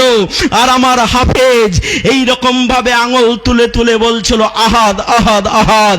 যারা আমাদেরকে দিল্লির রাজ দরবারে অন ক্যামেরার সামনে পিটিয়ে মারো, তাদেরকেও আমরা গাড়ি যদি পানিতে পড়ে যাই তো তুলে এনে বাঁচানোর চেষ্টা করি না করি না করি না করি না করি না করি না করি। তাই ভাইরা, আপনাদেরকে আমি বলতে এসেছি, আপনাদেরকে আমি জানাতে এসেছি, আপনাদেরকে আমি আহ্বান করতে এসেছি যে ভাইরা আমার, বন্ধুরা আমার, এই সময়ে খুব দর্পণে মুসলমানদেরকে পা ফেলতে হবে। কারণ খুবই খারাপ টাইম চলছে। যখন খারাপ টাইম চলে তারপরে কি আসে? ফাইন নামাল উসরে ইসরা। কষ্টের পরে আসে সুখ। ব্রিজে সাইকেল চালিয়ে উঠেন নাই? ব্রিজে তো উঠার সময় পেডেল মেরে মেরে ক্লান্ত হয়ে গেলাম, ব্রিজে উঠে যখন ওই দিকে নামি তো কত সুন্দর লাগে নামতে। লাগে কি লাগে নাই? কথা বলছেন না যে আপনারা? না অসুবিধা হচ্ছে বুঝতে? হ্যাঁ, নামতে মজা লাগে তো। তো মুসলমানদের এখন ব্রিজে উঠার টাইম চলছে। এখন আবেগ দিয়ে কিছু চলবে না। যদি আবেগ দেখাতে যান বড্ড ভুল হয়ে যাবে। মুমতাজুলের বিরুদ্ধে হুমায়ুন কবির সাহেব বড় বড় কথা বলছেন নাই? তো মুমতাজুলের থেকে প্রথম তো মুখটা আমি খুলেছি, তো হাবিবুল্লাহর বিরুদ্ধে কেন বলতে পারে না হুমায়ুন সাহেব? আপনাদেরকে আমরা বলতে এসেছি, আপনাদেরকে আমরা আহ্বান করতে এসেছি। সময় আসবে ইনশাল্লাহ, খুবই খারাপ টাইম, এরপরই চলে আসবে ভালো টাইম। এবং শুধু আপনি কেন, গোটা পৃথিবী আপনাকে চাইছে। ভারত নয়, গোটা পৃথিবী আপনাকে চাইছে। ডোনাল্ড ট্রাম্পের কথা শুনেন নাই? কি বলেছে? ঈশ্বরকে আমেরিকাতে ফিরিয়ে আনতে হবে। কেন ফিরিয়ে আনতে হবে? এখানে নীতি নৈতিকতার শিক্ষা দেওয়া হয় না, শুধু কি করে টাকা কামাতে হবে এটা শিক্ষা দেওয়া হয়। টাকা আমাদের অনেক হয়ে গেছে, কিন্তু নীতি আমেরিকার মাটিতে চলে না। ডোনাল্ড ট্রাম্প যে ঈশ্বরকে ফিরিয়ে আনতে পারবেন কি পারবেন না আমার হাবিবুল্লাহ জানা নেই, কিন্তু আল্লাহ রব্বুল আলামিন আমেরিকার সব থেকে বড় শহর নিউ ইয়র্ক সিটির মেয়র করে দিয়েছেন একজন মুসলমান, জোহরান মামদানিকে। বলেন আলহামদুলিল্লাহ। বলবেন না জোরে আলহামদুলিল্লাহ? তাই আপনাকে আমরা বলতে এসেছি, ঘাবড়ানোর কিছু নেই। মুসলমানরা কেন ঘাবড়াবে? মুসলমানরা কেন ঘাবড়াবে? মুসলমানরা যদি প্রতিবাদ করতে যে মারা যায় তাহলে কি হবে? কি হবে? শহীদ হবে। আর প্রতিবাদ করতে যে যদি এরা বিজয়ী হয়ে যায় তাহলে গাজী হবে, এবং এরা পৃথিবীতে শান্তি এনে দেবে ইনশাআল্লাহ। তাই আপনাকে আমি আমার বক্তব্যের পয়েন্টের দিকে নিয়ে যেতে যেতে অন্যদিকেও মাঝে মাঝে চলে যাচ্ছি, কারণ আজকে কিছু কথা আপনাদেরকে আমি বলতে এসেছি, কিছু মূল্যবান কথা আপনাদের সঙ্গে আমি শেয়ার করতে এসেছি। ভাইরা আমার, বন্ধুরা আমার, ভাইরা আমার, বন্ধুরা আমার, গত বছর যখন আপনারা আমার কাছে ডেট নেন, আমাকে টাইমটা ঠিকঠাক ওনারা বলেছিলেন না, আমার শুনতে মিস্টেক হয়েছিল, আমি জানি না। আমি লেটে এসে পৌঁছেছিলাম, মাত্র কিছু লোক পেয়েছিলাম, এত লোক পাইনি। আবার মঈনুল হক সাহেব আমাকে ফোন করলেন, মঈনুল হক সাহেব আমাকে ফোন করলেন, আমাকে বললেন হাবিবুল্লাহ ভাই আপনাকে আসতে হবে। আমি বললাম কোথাও যাই আর না যাই, রাজাপুর যাব ইনশাল্লাহ, কারণ সেবার কিন্তু আমি আপনাদের সবাইকে বক্তৃতা শোনাতে পারিনি। তাই আজকে কিছু ডকুমেন্টস আপনাদের সামনে আমি নিয়ে এসেছি, যেই ডকুমেন্টসের ওপরে ভিত্তি করে আপনাদেরকে আমি সতর্ক করে যাচ্ছি, আবার সাবধানও করে দিয়ে চলে যাচ্ছি, এবং সেই সাথে সাথে সুসংবাদ দিয়ে যাচ্ছি। কি দিয়ে যাচ্ছি? সুসংবাদ দিয়ে যাচ্ছি। 2025 সাল 2050 সাল হতে আর মাত্র 25 বছর বাকি। এই 25 বছর হতে হতে বিশ্বের মাটিতে যেই ধর্মটা সব থেকে শক্তিশালী হিসাবে আত্মপ্রকাশ করতে চলেছে তার নাম জানেন? জানেন? তার নাম হচ্ছে, বলুন না, বলুন কি? ইসলাম। তাহলে আর কতদিন বাকি? আর মাত্র 25 বছর বাকি। যদি আল্লাহ আমাদেরকে বাঁচিয়ে রাখে তো ইনশাল্লাহ আমরা দেখেই যাব। কারণ বিশ্ব যাদেরকে দাদাগিরির হাত দিয়েছে, দাদাগিরি চালাতে দিয়েছে, তাদের কাছে কেউ সুরক্ষিত নয়। গোটা বিশ্ব জুড়ে যেই সব সংগঠনগুলো চলে, ইউনাইটেড নেশন, জাতিসংঘ শুনেছেন? সেই জাতিসংঘের মহিলারা বলছেন আমাদের যে সব উঁচু লেভেলের অফিসাররা আছে সেই অফিসাররা আমাদেরকে ধর্ষণ করে। বলুন তো কোনো মাদ্রাসাতে ধর্ষণ হয়? সেই গত বছর কিছুদিন আগে আমরা দেখলাম মহাকুম্ভের মেলাতে 25,000 মসজিদ ভাঙবো বলে প্রতিজ্ঞা করা হলো। আর যখন সেখানকার লোকেরা বিপদে পড়লেন, সেখানকার মুসলিম সমাজ মাওলানা সাহেব মসজিদটাকে খুলে দিয়ে সেখানে অমুসলিমদের ঢুকে খাওয়া দাওয়া এবং ওষুধের ব্যবস্থা করেছেন। আলহামদুলিল্লাহ। সেই মহাকুম্ভের মহিলাদের উলঙ্গ গায়ের ছবি আজকে বিক্রি হচ্ছে, তার দাম হচ্ছে 3,000 টাকা। কত? 3,000 টাকা। রাজাপুরের মানুষ বলুন তো, মালদার মানুষ বলুন তো, আজ পর্যন্ত শুনেছেন মক্কাতে কোনো হাজি সাহেব নি হজ করতে গেছেন যার খালি গায়ের, কাপড় ছাড়া গায়ের কোনো ভিডিও 3,000 30,000 টাকাতে বিক্রি হয়? শুনেছেন? শুনেন নাই। কেন শুনেন নাই? কারণ ইসলাম এই শিক্ষা দেয় নাই। আপনারা শুনলে হয়তো অবাক হয়ে যাবেন, যে এই শহীদ টিপু সুলতানকে আজকে সন্ত্রাসবাদীর তকমা দেওয়া হচ্ছে, যিনি আমাদের ভারতবর্ষের জন্য মিসাইল তৈরি করলেন, এপিজে আব্দুল কালাম আজাদ, তাকে 1 মাস আগে ভারতের 1 নম্বর জিহাদি বলা হয়েছে। ভাইয়েরা আমার, বন্ধুরা আমার, মুসলিম যুবকরা যদি মুখ না খুলে যেই পাকিস্তানকে দেখে আমার দেশ ভয় করত, সেই পাকিস্তানকে যদি যোগ্য জবাব দিতে হয় আমাদেরও মিসাইলের দরকার ছিল। তাই মিসাইল তৈরি করে আমার এপিজে আব্দুল কালাম আজাদ ভারতের নামটাকে উজ্জ্বল করলেন। আর সেই এপিজে আব্দুল কালামকে আজকে ভারতের 1 নম্বর জিহাদি বলা হচ্ছে। আপনাদেরকে আমি ভাবতে বলছি, আপনাদেরকে আমি সতর্ক হতে বলছি, এবং এই কথাগুলো কালকেই দোকানে গিয়ে ছাড়বেন। আমার মায়েরা যেহেতু অনেক বসে আছেন, মায়েদের জন্য আজকে এক্সট্রা আমি কোনো বক্তৃতা করব না। শুধু একটাই কথা আপনাদেরকে বলে যেতে চাই, ভারতবর্ষ, এই ভারতবর্ষ, যেই ভারতবর্ষে মেয়েদেরকে, যেই ভারতবর্ষে নিচু জাতির মহিলাদেরকে ব্লাউজ পরতে দেওয়া হতো না, ওপরে যদি কাপড় পরতো তাহলে তাদেরকে ট্যাক্স বসানো হতো, যেই ভারতবর্ষের মহিলাদেরকে স্বামী যদি মারা যেত স্বামীর সঙ্গে জ্যান্ত পুড়িয়ে দেওয়া হতো, আমার রাজা রামমোহন রায় যদি পাটনায় না গিয়ে মাদ্রাসাতে পবিত্র কোরআন না পড়তেন আর এই আয়াতটা না পড়তেন, ওয়াইজাল মাউদাতু সুইলাত বিআইয়ি যামবিন কুতিলাত, যেদিন জ্যান্ত পুঁতে দেওয়া মেয়েগুলোকে জিজ্ঞেস করা হবে, বলো তো কি জন্য তোমাদেরকে হত্যা করা হয়েছিল। আমার মুসলিম মায়েরা আলহামদুলিল্লাহ কত সম্মান পান, কারণ মাদ্রাসাতে মাওলানারা শিক্ষা দেন, মসজিদে মাওলানারা বক্তব্য দিয়ে বলেন যদি জান্নাত নিতে হয় তো মাকে খুশি করতে হবে, কি হবে না। তাই আপনাদেরকে আমরা খুশি করার চেষ্টা করি। যদি আপনারা আমাদের বউ হয়ে আমাদের বাড়ি যান তো বিশ্বনবী মুহাম্মদ রাসূলুল্লাহ সাল্লাল্লাহু আলাইহি সাল্লাম বলছেন তোমাদের ভিতরে সে হচ্ছে সব থেকে উত্তম যে হচ্ছে তার স্ত্রীর কাছে উত্তম।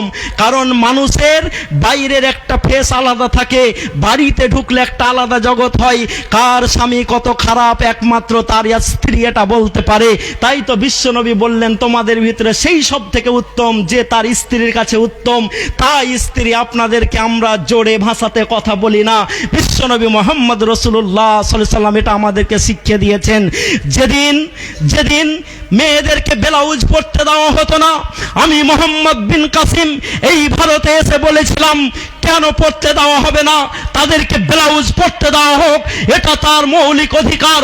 আমি যেদিন টিপু সুলতান মহীশূরের রাজ ক্ষমতাটা আমার হাতে ছিল, আমি সেদিন বলেছিলাম ওরা হিন্দু না মুসলিম ওই জিজ্ঞাসে কুঞ্জন কান্ডারি বলো ডুবিছে মানুষ সন্তান মোরমার, ওটা আদিবাসী, ওটা তফসিলি, ওটা হিন্দু না ওটা কি, ওটা দ্রাবিড়, ওটা আমার দেখার নেই। ওরা হচ্ছে ভারতের মহিলা, ওদেরকে ব্লাউজ পরতে দিতে হবে। আমি টিপু সুলতান মহিলাদেরকে ব্লাউজ পরতে দিয়েছিলাম সতীদাহ প্রথা বন্ধ করার জন্য। রাজা রামমোহন রায় যখন চেষ্টা করলেন, সব থেকে রাজা রামমোহন রায়কে পিছন থেকে যেই জাতিটা সাপোর্ট করেছিল তারা হচ্ছে মুসলমান। নারে তাকবীর। তাই আপনাদেরকে আমরা বলছি, সিরিয়াল দেখে দেখে বাড়ি থেকে বেরিয়ে গিয়ে নিজের ঈমান আমলটাকে ধ্বংস করবেন না। কারণ বর্তমান সময়ের কোনো নায়িকা, কোনো মডেল আপনাদের আদর্শ হতে পারে না। আপনাদের আদর্শ যদি হয় তো খাদিজা হবে, উম্মে আম্মারা হবে, ফাতেমা হবে, আয়েশা হবে, আসিয়া হবে। ওদের জীবনীগুলোকে আপনারা বেশি করে পড়ে নেবেন, দেখবেন ইনশাআল্লাহ আপনাদের সব কিছুই সহজ হয়ে যাবে। কারণ মহিলাদের জান্নাত যাওয়া খুবই সহজ। সহজ কি সহজ নয়? অথচ বিশ্বনবী মুহাম্মদ রাসূলুল্লাহ সাল্লাল্লাহু আলাইহি ওয়াসাল্লাম বলছেন, আমি যখন মিরাজ থেকে এলাম দেখছি জাহান্নামের অধিবাসীরা বেশি মহিলা। কেন রসুল? তখন রসুল বললেন এই এই ব্যাপার যে ওরা একটুতেই কি বলে যে লানত দেওয়া শুরু করে দেয়। সারা জীবন ভালো খাচ্ছে, ভালো পড়ছে, একদিন যদি না পাই তো স্বামীকে বলে দেই তোমার কাছে এসে আমি আর কোনো সুখই পেলাম না। বোন, এটা বলা যাবে না। তো যেই কথাটি বলছিলাম যে সতীদাহ প্রথা ভারতের মাটিতে বন্ধ হলো, রাজা রামমোহন রায় চেষ্টা করলেন, আর ব্রাহ্মণরা রেগে গেলেন। আমি বলছি না, জিন্দে থেবেন বলছে যে ভারতে যখন সতীদাহ প্রথা বন্ধ করা হয় তখন ভারতের ব্রাহ্মণরা খেপে গেছিল। কেন খেপে গেছিল জানেন? কারণ কোনো স্বামী যদি মারা যায়, সেই স্ত্রীটা যদি শুনতে পায় যে আমার স্বামী মারা গেছে, তাহলে স্ত্রীর গা থেকে কোনো সোনা দানা খোলা যাবে না, কোনো সোনা দানা খোলা যাবে না। সোনা দানা সহিত সেই মহিলাটাকে স্বামীর সঙ্গে পুড়িয়ে দিতে হবে। আচ্ছা বলুন তো, কাঠের আগুনে সোনাকে গলানো যাবে? যাবে? আরে লোহাকে গলানোর জন্য তো 1400 ডিগ্রি সেন্টিগ্রেড তাপমাত্রার প্রয়োজন হয়। এমনি আগুনে আপনি লোহাকে গলিয়ে দিতে পারবেন? পারবেন না। তো সোনা যখন না গলত, ওই ভস্মীভূত ছাইগুলোকে ব্রাহ্মণরা নিয়ে যেয়ে কোথায় ফেলতো? নদীতে। ছাইগুলোকে নদীতে ফেলতো, আর সোনাগুলো কোথায় আসতো? বাড়িতে। কার বাড়িতে? কাদের বাড়িতে বলুন না, ফতোয়া দেন না। কার বাড়িতে? ব্রাহ্মণদের বাড়িতে। তাই তারা বলল, হায় হায় হায় হায়, আমাদের ধর্ম চলে গেল, সতীদাহ প্রথা বন্ধ করা যাবে না। এই রাজা রামমোহন রায় পবিত্র কোরআন পড়ে এই প্রথাকে বন্ধ করেছিলেন। আর যারা মসজিদ মাদ্রাসার দিকে হাত তুলছ, হিমন্ত বিশ্ব শর্মাকে আমি সোশ্যাল মিডিয়ার মাধ্যমে জানিয়ে দিতে চাই, ভারতে একটা লোক ছিল যাকে বলা হতো আয়রন ম্যান অফ ইন্ডিয়া, ভারতের লৌহ মানুষ। নামটা কেউ বলতে পারবেন? পারবেন? পারবেন না। আমি বলে দিচ্ছি, নামটা মনে রাখবেন, কালকে এই মালগুলোকে ঝাড়বেন চায়ের দোকানে।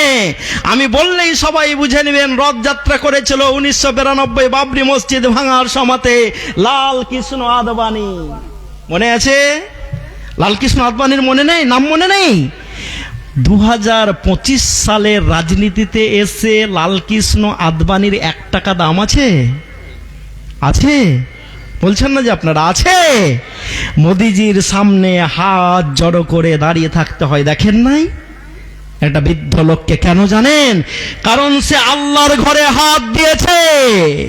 আল্লাহর ঘরে যারা হাত দেয়, আল্লাহর বিচার ব্যবস্থার উপরে যারা হাত দেয়, আল্লাহ তাদেরকে ছেড়ে কথা বলেন নাই। বলে চীনের উইঘুরের মুসলমানদেরকে যখন জোর করে রোজা ভাঙিয়ে দেওয়া হচ্ছিল, তাদের পর্দাগুলোকে যখন মহিলাদের খুলে দেওয়া হচ্ছিল, সেই সময়তেই চীনের মাটিতে একটা অসুখের আগমন ঘটেছিল। নাম সবার মনে আছে, বলুন তো কি? এই তো বলেছেন কি? করোনা। তো করোনা রোগে যদি এই অবস্থা হয়, তো অভিশাপ নাম দিয়ে যদি কোনো অসুখ আসে তো কি হবে পৃথিবীর? কোভিড-19 সময়তে আমরা দেখলাম যে চাইনার লোকেরা মুসলিম মহিলাদের হিজাব খুলতে বাধ্য করেছে। আজকে যেটা আজকে যেটা নীতিশ কুমারজি মুখ্যমন্ত্রী অফ বিহার, একজন আমার ডাক্তার মহিলার নিকাবটাকে খুলে দিয়ে তিনি সংবিধানের আর্টিকেলের উপরে হাত দিয়েছেন। কার উপরে হাত দিয়েছেন? সংবিধানের উপরে হাত দিয়েছেন। কার উপরে হাত দিয়েছেন? জোরে বলুন না রে ভাই, কার উপরে হাত দিয়েছেন? সংবিধানের উপরে হাত দিয়েছেন। দেশের রাষ্ট্রপতি যতই বড় হোক সংবিধানের উপরে নয়, দেশের প্রধানমন্ত্রী যত বড় হন সংবিধানের উপরে নন, দেশের মুখ্যমন্ত্রী যত বড়ই হন সংবিধানের উপরে নন। সুতরাং আজকে জনসম্মুখে ওপেন সোশ্যাল মিডিয়া হোক এবং প্রেস বাইট করে হোক নীতিশ কুমারকে ক্ষমা চাইতে হবে। আর ক্ষমা যদি না চান, ইনশাল্লাহ অলরেডি ভারতের রাষ্ট্রপতিকে নীতিশ কুমারের বিরুদ্ধে চিঠি হয়ে গেছে। বলেন আলহামদুলিল্লাহ। একজন মহিলা বোরখা পরতে পারে, এটা মোদিজির অবদান নয়, এটা হচ্ছে ভারতের সংবিধানের অবদান। সুতরাং সংবিধানের উপরে যদি কেউ হাত দেয় আমরা এটা বরদাস্ত করব না। করব? আপনারা কি বলেন, করবেন? করবেন না। তো হিমন্ত বিশ্ব শর্মাকে আমরা সোশ্যাল মিডিয়ার মাধ্যমে জানাতে চাই, যদি আয়রন ম্যান অফ ইন্ডিয়া আদবানির 1 পয়সা বর্তমান রাজনীতিতে দাম না থাকে, আগামীতে ইনশাল্লাহ আমরা দেখে যাব আপনারও ফুটা করি দাম থাকবে না ইনশাল্লাহ। কারণ যারা মসজিদ বন্ধ করতে চায় তারা হাবিবুল্লাহকে চ্যালেঞ্জ করে নাই, সভাপতিকে চ্যালেঞ্জ করেন নাই। চ্যালেঞ্জটা কাকে করেন? কাকে করেন? আল্লাহকে করেন। আমি তো যেই লোকটা প্রথম বাবরি মসজিদের ওপরে উঠে গাঁথি মেরেছিল তার সঙ্গে কথা বলেছি 2019 সালে দাঁড়িয়ে দাঁড়িয়ে অনেকক্ষণ। নাম মনে আছে তার? কেউ বলতে পারবেন না? হ্যাঁ, আপনারা জানেন সবই, কিন্তু বলছেন কম না, বুঝতে পারেন না। আমি একদিন শতাব্দী এক্সপ্রেসে ফারেক্কায় উঠলাম, যাচ্ছি কলকাতা, তো টিটিএসে বললো মশাই টিকিট। এখন আর টিকিট ফিকিট দেখতে চাই না, আসে দিয়ে বলে আপনাদেরও সিট নাম্বার বললেই হয়ে যায়, টিকিট আর দেখতে চাই নাকি? চাই না। তো তখন টিকিট দেখতো, যদি টিকিট না থাকতো তো 50 টাকা আবার ফাইন হতো যদি আপনি প্রিন্ট করে না নিয়ে যেতেন, তখন ওই সিস্টেমটা ছিল।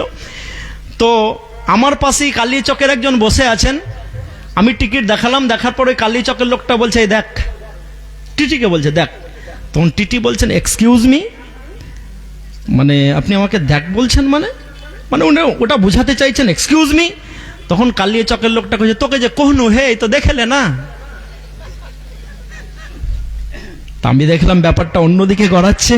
আমি বললাম মশাই আপনি ওনারা বাপকেও বলে ভালো আছিস হে, তোর বিড়ি খাওয়া হলে একটা আমাকে দিস। তো ওই রকম ব্যাপার আছে কি, আপনারা আমার ভাষা বুঝতে পারছেন না, না কথা বলছেন না, ঠান্ডায় জমে গেছেন? হ্যাঁ, একটু কথা বললেন না, তাহলে তো আমি সাহস পাবো। আমি তো আজকে টার্গেটেড। আপনার এখানেই মৌলানা সাহেব ছিল, আপনাদের ইমাম সাহেব তো মসজিদের, দক্ষিণ দিনাজপুর বাড়ি। আমি মৌলানাকে বললাম আমরা যেটা স্কুল বানিয়েছি 100 কোটি টাকা খরচ করে স্কুল বানাচ্ছি। কত কোটি বললাম? কত?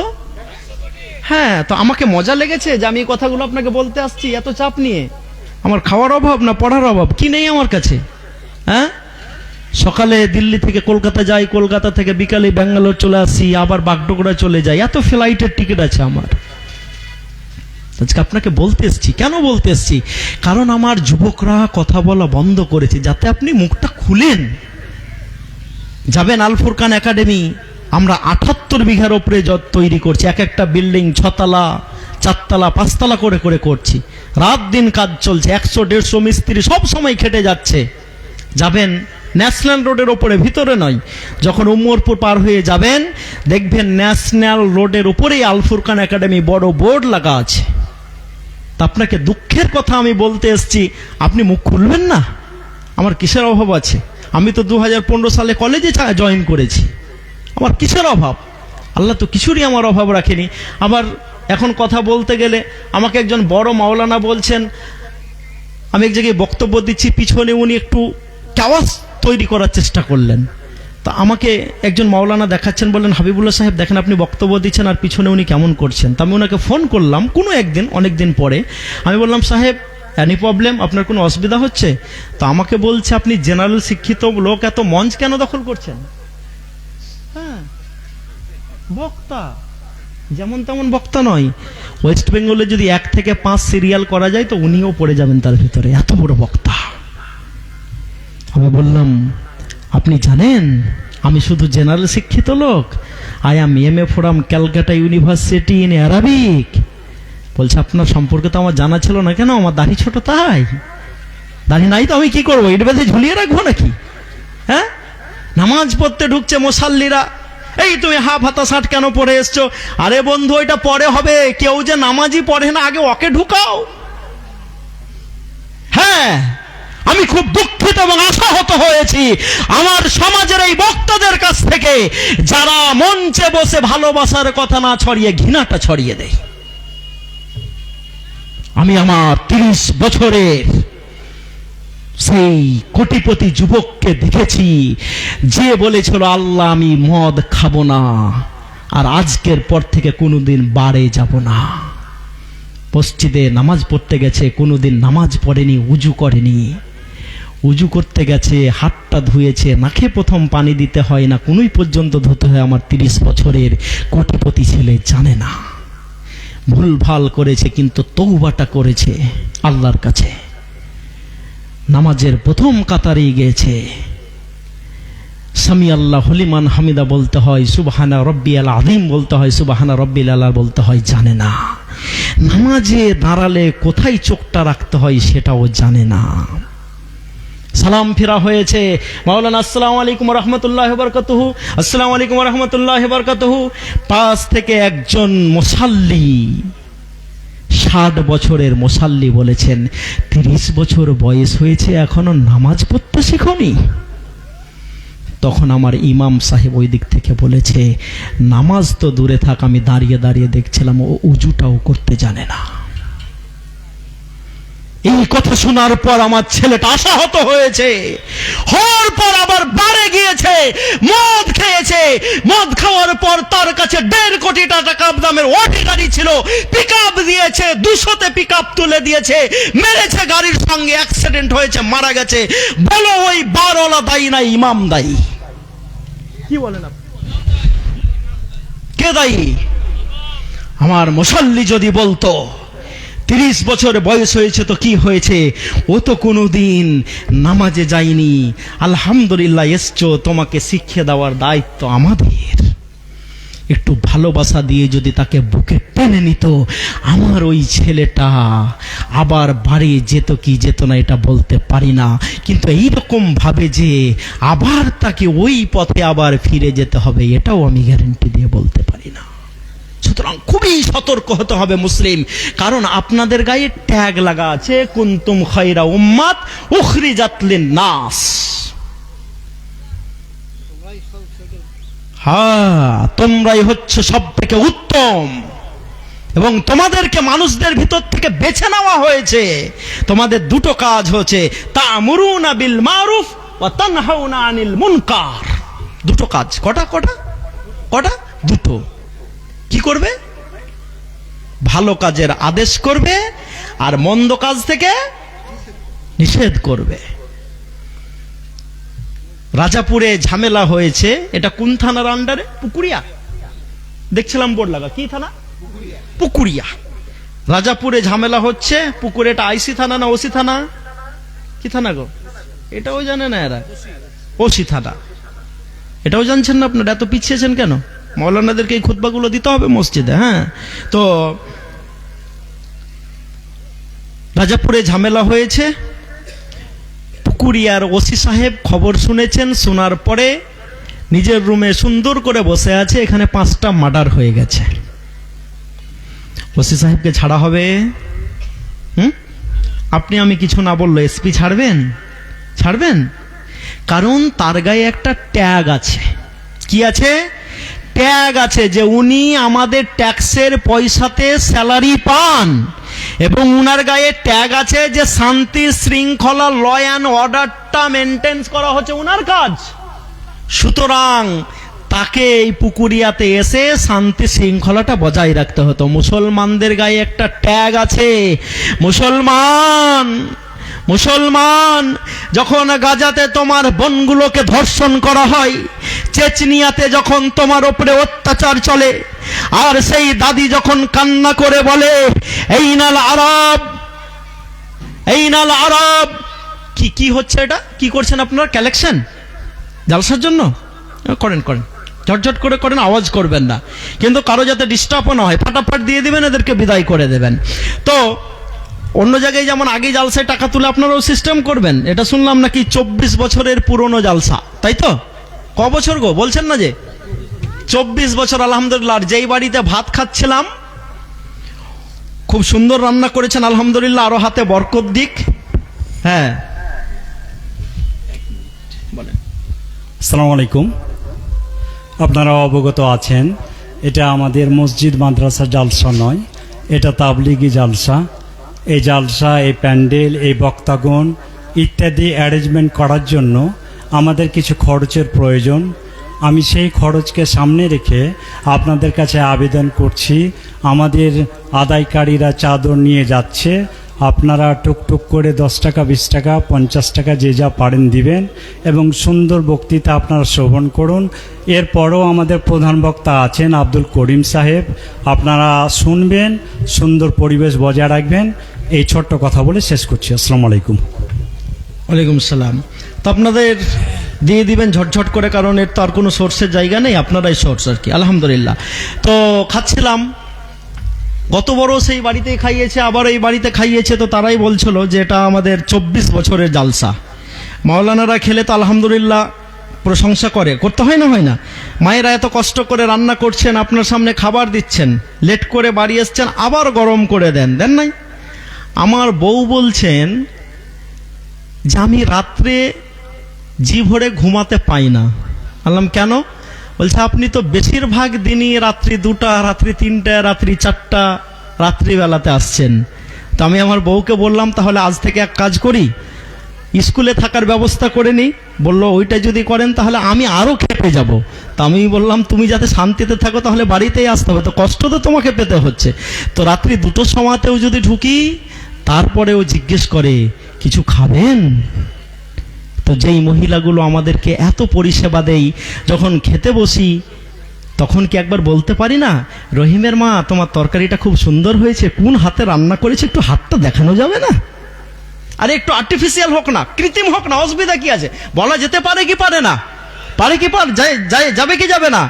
যদি এই কথাটা আপনি বলে দেন, তাহলে এত কষ্ট করে যে আপনার স্ত্রী আপনার জন্য রান্না করেছেন, ওই কষ্টটা ভালোবাসাতে বদল হয়ে যাবে ইনশাআল্লাহ। হবে না? আবার আমার মায়েদেরকে বলবো, মা ঠান্ডার সময়তে কষ্ট করে আপনার স্বামী রোজগার করে বাজারে গেছেন, বাজারে যখন গেছেন একবার মাছের দিকে তাকিয়েছেন, একবার পকেটের দিকে তাকিয়েছেন। এখন যেই মাছটা 100 টাকা পোয়া, আর একটু টাইম পার হলে সেটা 80 টাকা পোয়া হয়ে যায়। পকেটের দিকে তাকিয়ে দেখেছেন যখন 70 টাকা পোয়া হবে তখন আমি মাছটা কিনবো। সেই সময়তেই মাছটা কিনে আপনার জন্য নিয়ে এসছেন। আপনি দেখেই যদি বলেন তোমার কি চোখ নেই, পচা পচা মাছ কিনে এনেছো, তাহলে শুধু মাছকে পচা বলা হয় না, তোমার স্বামীর মনটাকে ভেঙে দেওয়া হয়। যদি আপনি বুঝতে পারেন মাছটা পচা এসছে, স্বামীর পকেটের কথাটা একবার ভাববেন, ভাবার পরে বলবেন, রহিমের আব্বা, হ্যাঁ বলো, আজকে মাছটা আমি একটু টক দিয়ে রান্না করে দেব। কেন টক দিয়ে রান্না করবে? মনে হয়েছে আজকে একটু টক দিয়ে রান্না করলে খেতে ভালো হবে। মানে আপনার স্বামীকে আপনি বুঝতে দিলেন না যে মাছটা পচে গেছিল, টক দিয়ে ওটা কভার করে দিলেন। এইটা যদি করেন আর আপনার স্বামীর মন থেকে যদি আপনার জন্য দোয়া বেরিয়ে যায়, that is enough for you. আপনার জান্নাত যাওয়ার জন্য এটাই কাফি হয়ে যাবে ইনশাআল্লাহ। হবে না? হবে। তাই আপনাদেরকে বলতে এসেছি। খাচ্ছিলাম, যিনি খাওয়াচ্ছিলেন শুনলাম খুব জমিদার ঘরের লোক, বলছিলাম আপনাদের রান্না খুব সুন্দর আলহামদুলিল্লাহ, অনেক কিছু খাইয়েছে। এত কিছু বললে ফের তখন আপনারাও বলবেন বক্তারা গরম গরম খাচ্ছে আর গরম গরম অধ ঝেড়ে যাচ্ছে। আবার টাকা, হ্যাঁ আমি আগামী কালকেই মনে হয় কুচবিহার আলিপুর দেওয়ার যাবো, তো আমাকে ফোন করছেন, বললেন হাবিবুল্লাহ সাহেব আপনার একটা ডেট লাগবে। আনলাম কোন মাস? না তো এই মাসের এই তারিখ। আনলাম দিয়ে দেবো ইনশাল্লাহ। বললেন আপনি নেবেন কত? আমি বললাম আমি তো কন্ট্যাক্ট করে জালসা করি না, আর আমি যত নিব আপনি দিতেও পারবেন না। বললো বলুন না। আমি বললাম আমাকে দুটো জিনিস দিয়েন, 9টা থেকে 11টা একটা কাঠের চেয়ার। তো বললো আলহামদুলিল্লাহ। তো যেটা প্রথমেই বললাম আপনাদেরকে, তো বলছে না আমাদের এখানে বেশি টাকা দিয়ে বক্তা না আনলে আবার এরা জালসা শুনতে চায় না। বলে আমরা মুম্বাই থেকে একজনকে নিয়ে আসছি, যিনি থাকবেন প্রধান বক্তা, তাকে আমরা দিব ৭৫,০০০ টাকা, আপনার জন্য ভেবে রেখেছি আপনাকে দিব ৫০,০০০ টাকা।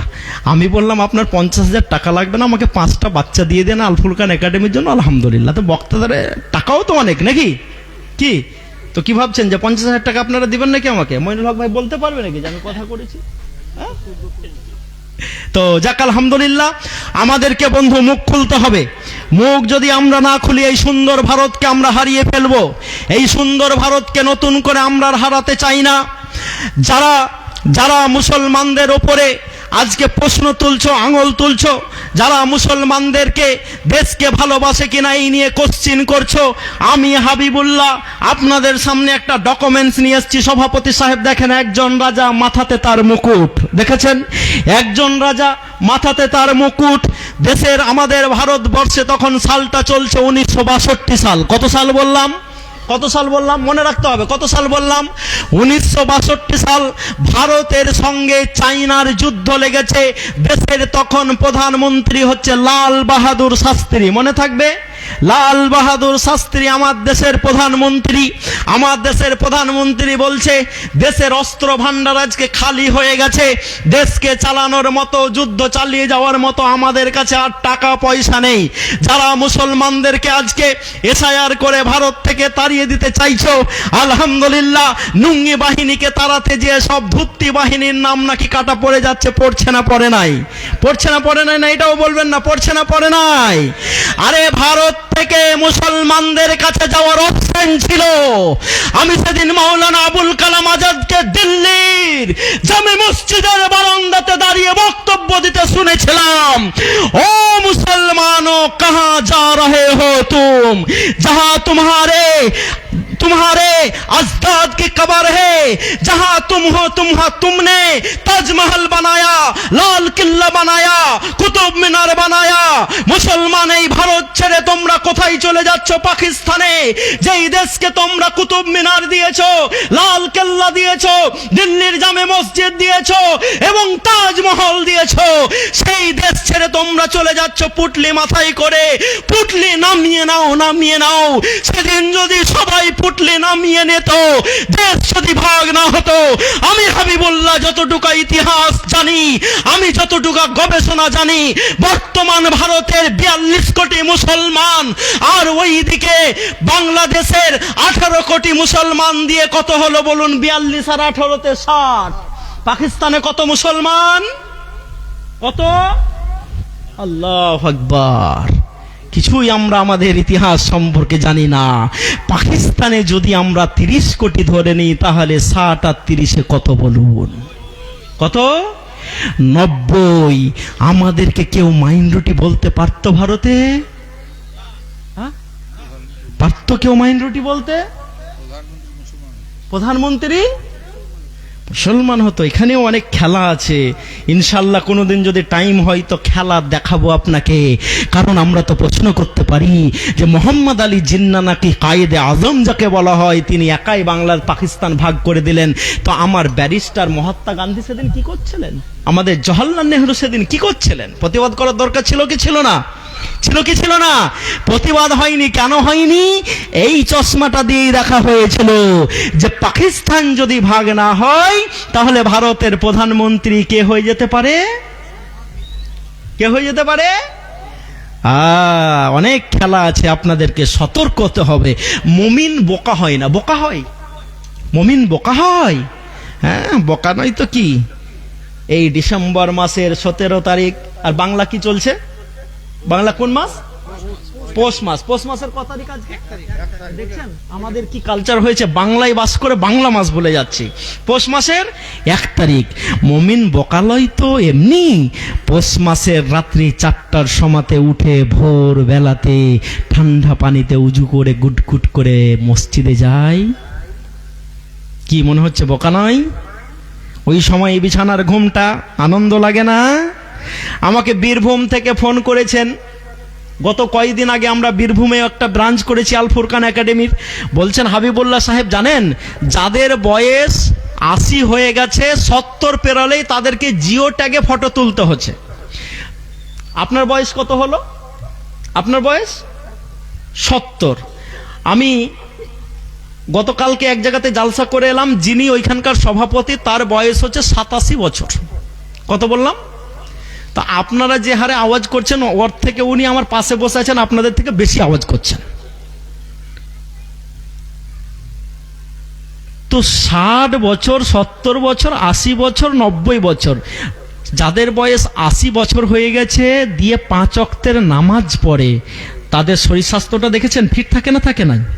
থাকে না থাকে নাই? কেন ফিট থাকে? কারণ প্র্যাকটিস করে, ব্যায়াম হয়ে যায় একটা অনেক বড়। কিন্তু যারা বেধর্মী বা আমাদের ভিতরেই যারা নামাজ পড়ে না, 60 হলি দেখবেন গাছের মতো কোকড়া হয়ে গেছে। হয়েছে না হয় না?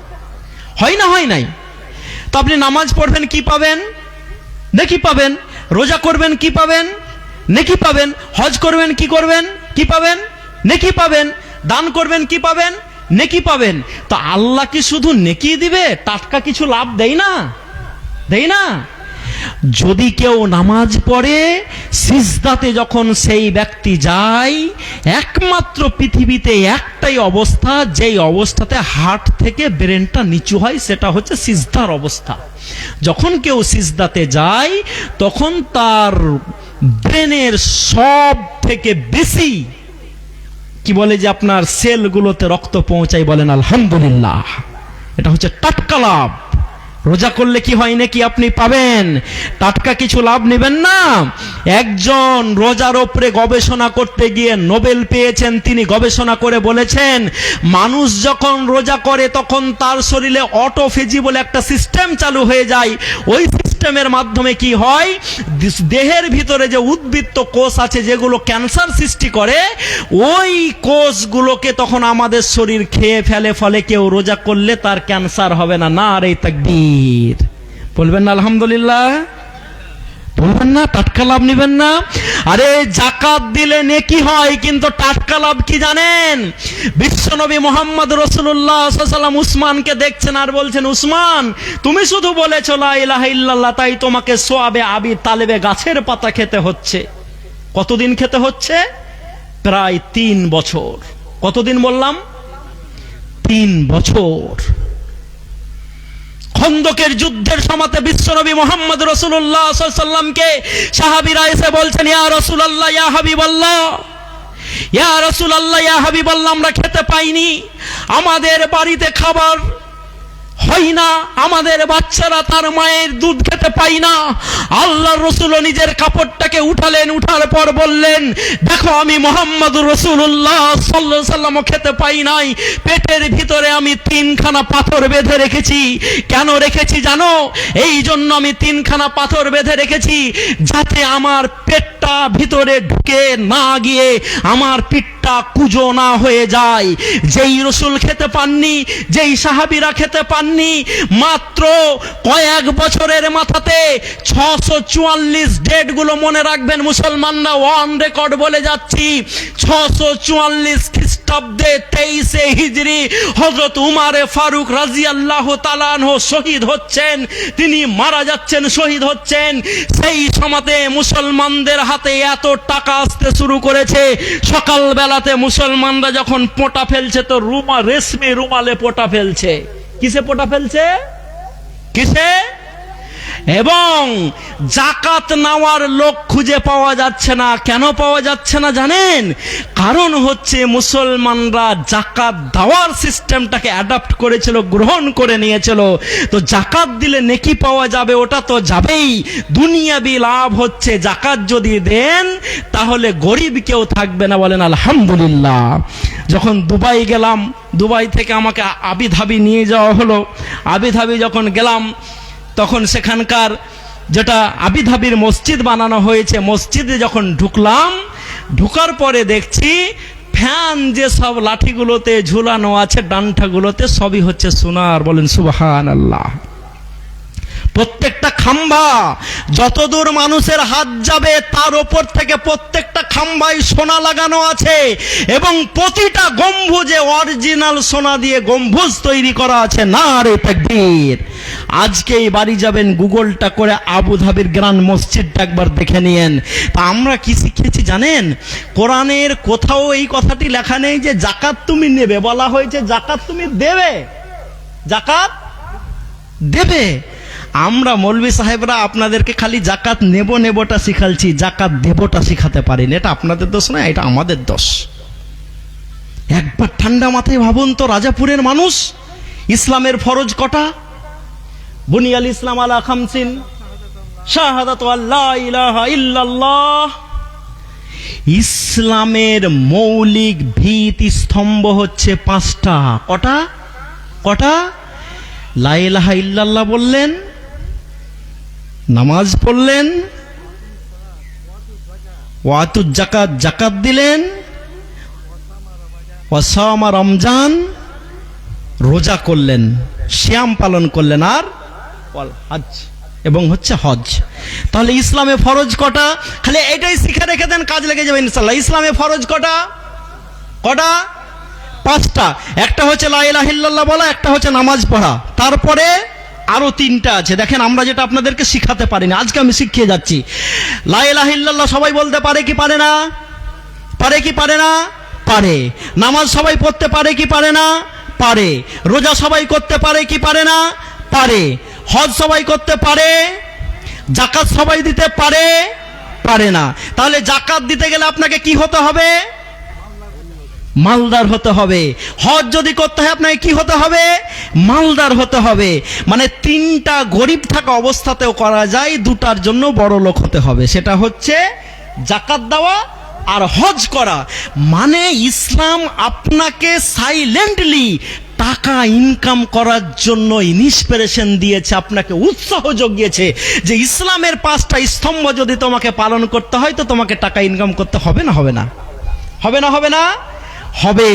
তাই ভাইরা আমার, বন্ধুরা আমার, এসআইআর করে যারা আমাদেরকে বাংলাদেশ তাড়িয়ে দিব ভাবছেলে, আমি তো মেদিনীপুরের সোশ্যাল মিডিয়াতে সেটা দেখেছি, যেখানে 250 ঘর লোকের নাম বাদ গেছে, তার ভিতরে নাকি একটাও মুসলমান নয়, তাদের নাকি বাবার নামই খুঁজে পাওয়া যাচ্ছে না। আর আমাদের পাওয়া যায় না? পাওয়া যায় না?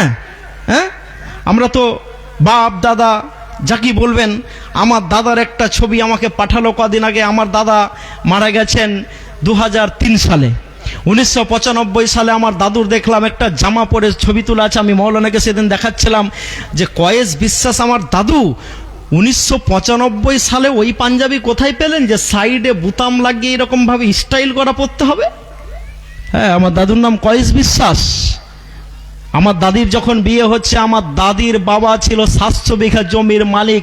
সোনার চিরুনি আর 2খানা ঝি দিয়ে আমাদের বাড়িতে আমার দাদার কাছে আমার দাদিকে পাঠানো হয়েছে। আমাদের কাছে এসআইআর এর দলিল থাকবে না? আমার দাদার বাপেরও দলিল আমাদের কাছে আছে। আমাদের কাছে যেই ডকুমেন্টসগুলো চাওয়া হয়েছে কি আমাদের কাছে আছে না? নেই? সবই আছে আলহামদুলিল্লাহ। কিন্তু ইন্টেনশনালি আপনারা যে আমাদেরকে ভয় দেখাবেন, ভয়ের পরিবেশ তৈরি করবেন, ইনশাআল্লাহ আপনাদেরকে আমি সাহস দিয়ে যাচ্ছি। মুসলমান, বাবরি মসজিদে প্রথম আঘাত করা বলবীর সিং আমাকে নিজে দাঁড়িয়ে বলেছে, হাবিবুল্লাহ ভাই, হাবিবুল্লাহ ভাই, আমি যেদিন 6ই ডিসেম্বর বাবরি মসজিদের ওপরে প্রথম উঠে আঘাত করেছিলাম, আঘাত করার পর একটা ইট নিয়ে আমি বাড়ি ফিরে গেছিলাম। যাওয়ার পর আমার মাকে বলেছিলাম, মা, আমি হচ্ছি বলবীর সিং, মসজিদে প্রথম উঠে গাতিটা প্রথম আমি চালিয়েছি, এই দেখো আমি একটা বাবরির ইট নিয়ে এসেছি। আমার মা সেদিন খুশি হওয়ার পরিবর্তে রাগ করেছিলেন, আমার বাপ সেদিন খুশি হওয়ার পরিবর্তে আমার উপরে রাগ করলেন। আমি তখন ভাবলাম আমি যেই কাজটা করেছি মনে হয় এই কাজটা ঠিক হয়নি। বলবীর সিং এর বলে যাওয়া কথা বলছি না, যেটা উনি আমাকে নিজে বলেছেন, আমি নিজে শুনেছি। আমার হাবিবুল্লাহ সোশ্যাল মিডিয়া ফেসবুকে যদি ঢুকেন দেখতে পাবেন বলবীর সিং এর সঙ্গে সুন্দর আমার ছবিটা আছে। যদিও এখন চিনতে না পারেন, কারণ তখন আমি ছিলাম 86 কিলো ওজনের একজন মোটা সোটা, এখন তো 73 কিলো ওজনের একটা মাঝারি লোকের মানুষ, মাঝারি সাইজের মানুষ। কারণ ওজন আমি আর বাড়তে দিই না, আমাকে ডাক্তার বলেছে আর ওজন বাড়ানো যাবে না। সেদিন বলবীর সিং আমাকে বলছিলেন, সেই বাড়ি গেলাম, বাবা রাগ করলো, মা রাগ করলো। আমি হিমন্ত বিশ্ব শর্মাকে বলতে চাই, আপনারা একবার ইতিহাস ইতিহাসটা পড়ুন। শুধু লাল কৃষ্ণ আদবানি নয়, বর্তমান পশ্চিমবঙ্গের একজন বড় মন্ত্রী বলেছিলেন মাদ্রাসাতে সন্ত্রাসবাদের শিক্ষা দেওয়া হয়। এই সন্ত্রাসবাদের শিক্ষা দেওয়া হয় কথা বলার জন্য। এই রাজ্য থেকে আমরা তাকে বিদায় করে দিয়েছিলাম। হিমন্ত বিশ্ব শর্মাকেও বিদায় নিতে হবে ইনশাআল্লাহ। নারে তাকবীর। নিতে হবে না? হবে না?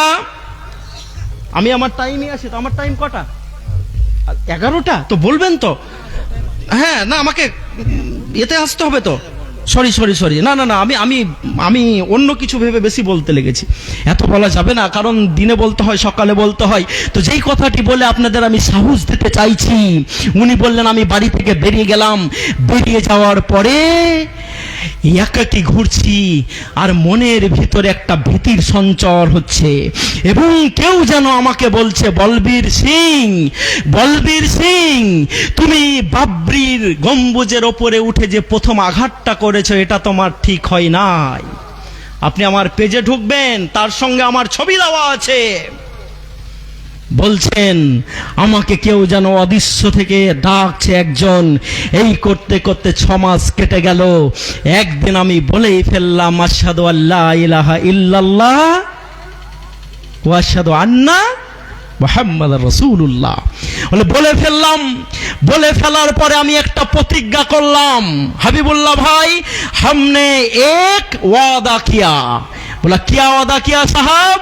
বলে আমি একটা ওয়াদা করেছিলাম। ওয়াদাটা হচ্ছে এই যে আমি বলবীর সিং, আল্লাহ আমার এই হাত দিয়ে বাবরিতে প্রথম আঘাত করিয়েছে, এই হাত দিয়ে আমি 100খানা মসজিদ বানাবো।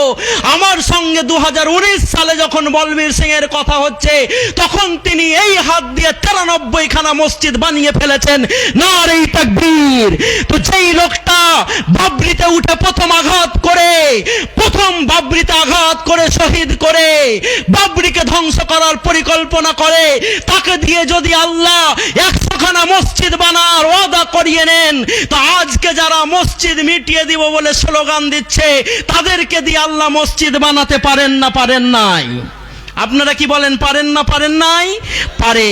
সুতরাং মুসলিমদেরকে বলবো বুকটা সব সময় চওড়া করে রাখবে। তুমি তো বিজয় মালিয়া নও, তুমি তো মেহুল চকসি নও, তুমি তো নীরব মোদী নও যে তুমি ভারত থেকে টাকা নিয়ে পালিয়েছো। আমি তো ওপেন বলেছি আমার দেশের প্রধানমন্ত্রীকে, যদি হাবিবুল্লাহ টাকা নিয়ে পালায়, যদি আব্দুল করিম টাকা নিয়ে পালায়, বেটাকে ধরে আনো আর দিল্লির রাজদরবারে ডাইরেক্ট শুট করে দাও। ভারতবর্ষের 40 কোটি মুসলমান সাপোর্ট করবো ইনশাল্লাহ। করবো না? করবো নাই? করবো না? করবো নাই? চুরিকে মুসলমানরা সাপোর্ট করতে পারে? পারে নাই। দেশের প্রধানমন্ত্রী লাল বাহাদুর শাস্ত্রী, সালটা মনে রাখবেন 1962 সাল। কত সাল বললাম? 1962 সাল। লাল বাহাদুর শাস্ত্রী বলছেন আমার কোষাগারে, আমার অস্ত্র ভান্ডারে সেরকম অস্ত্র নাই, আমি যুদ্ধ করতে পারছি না।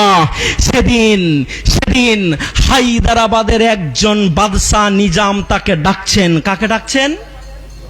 লাল বাহাদুর শাস্ত্রীকে ডাকছেন।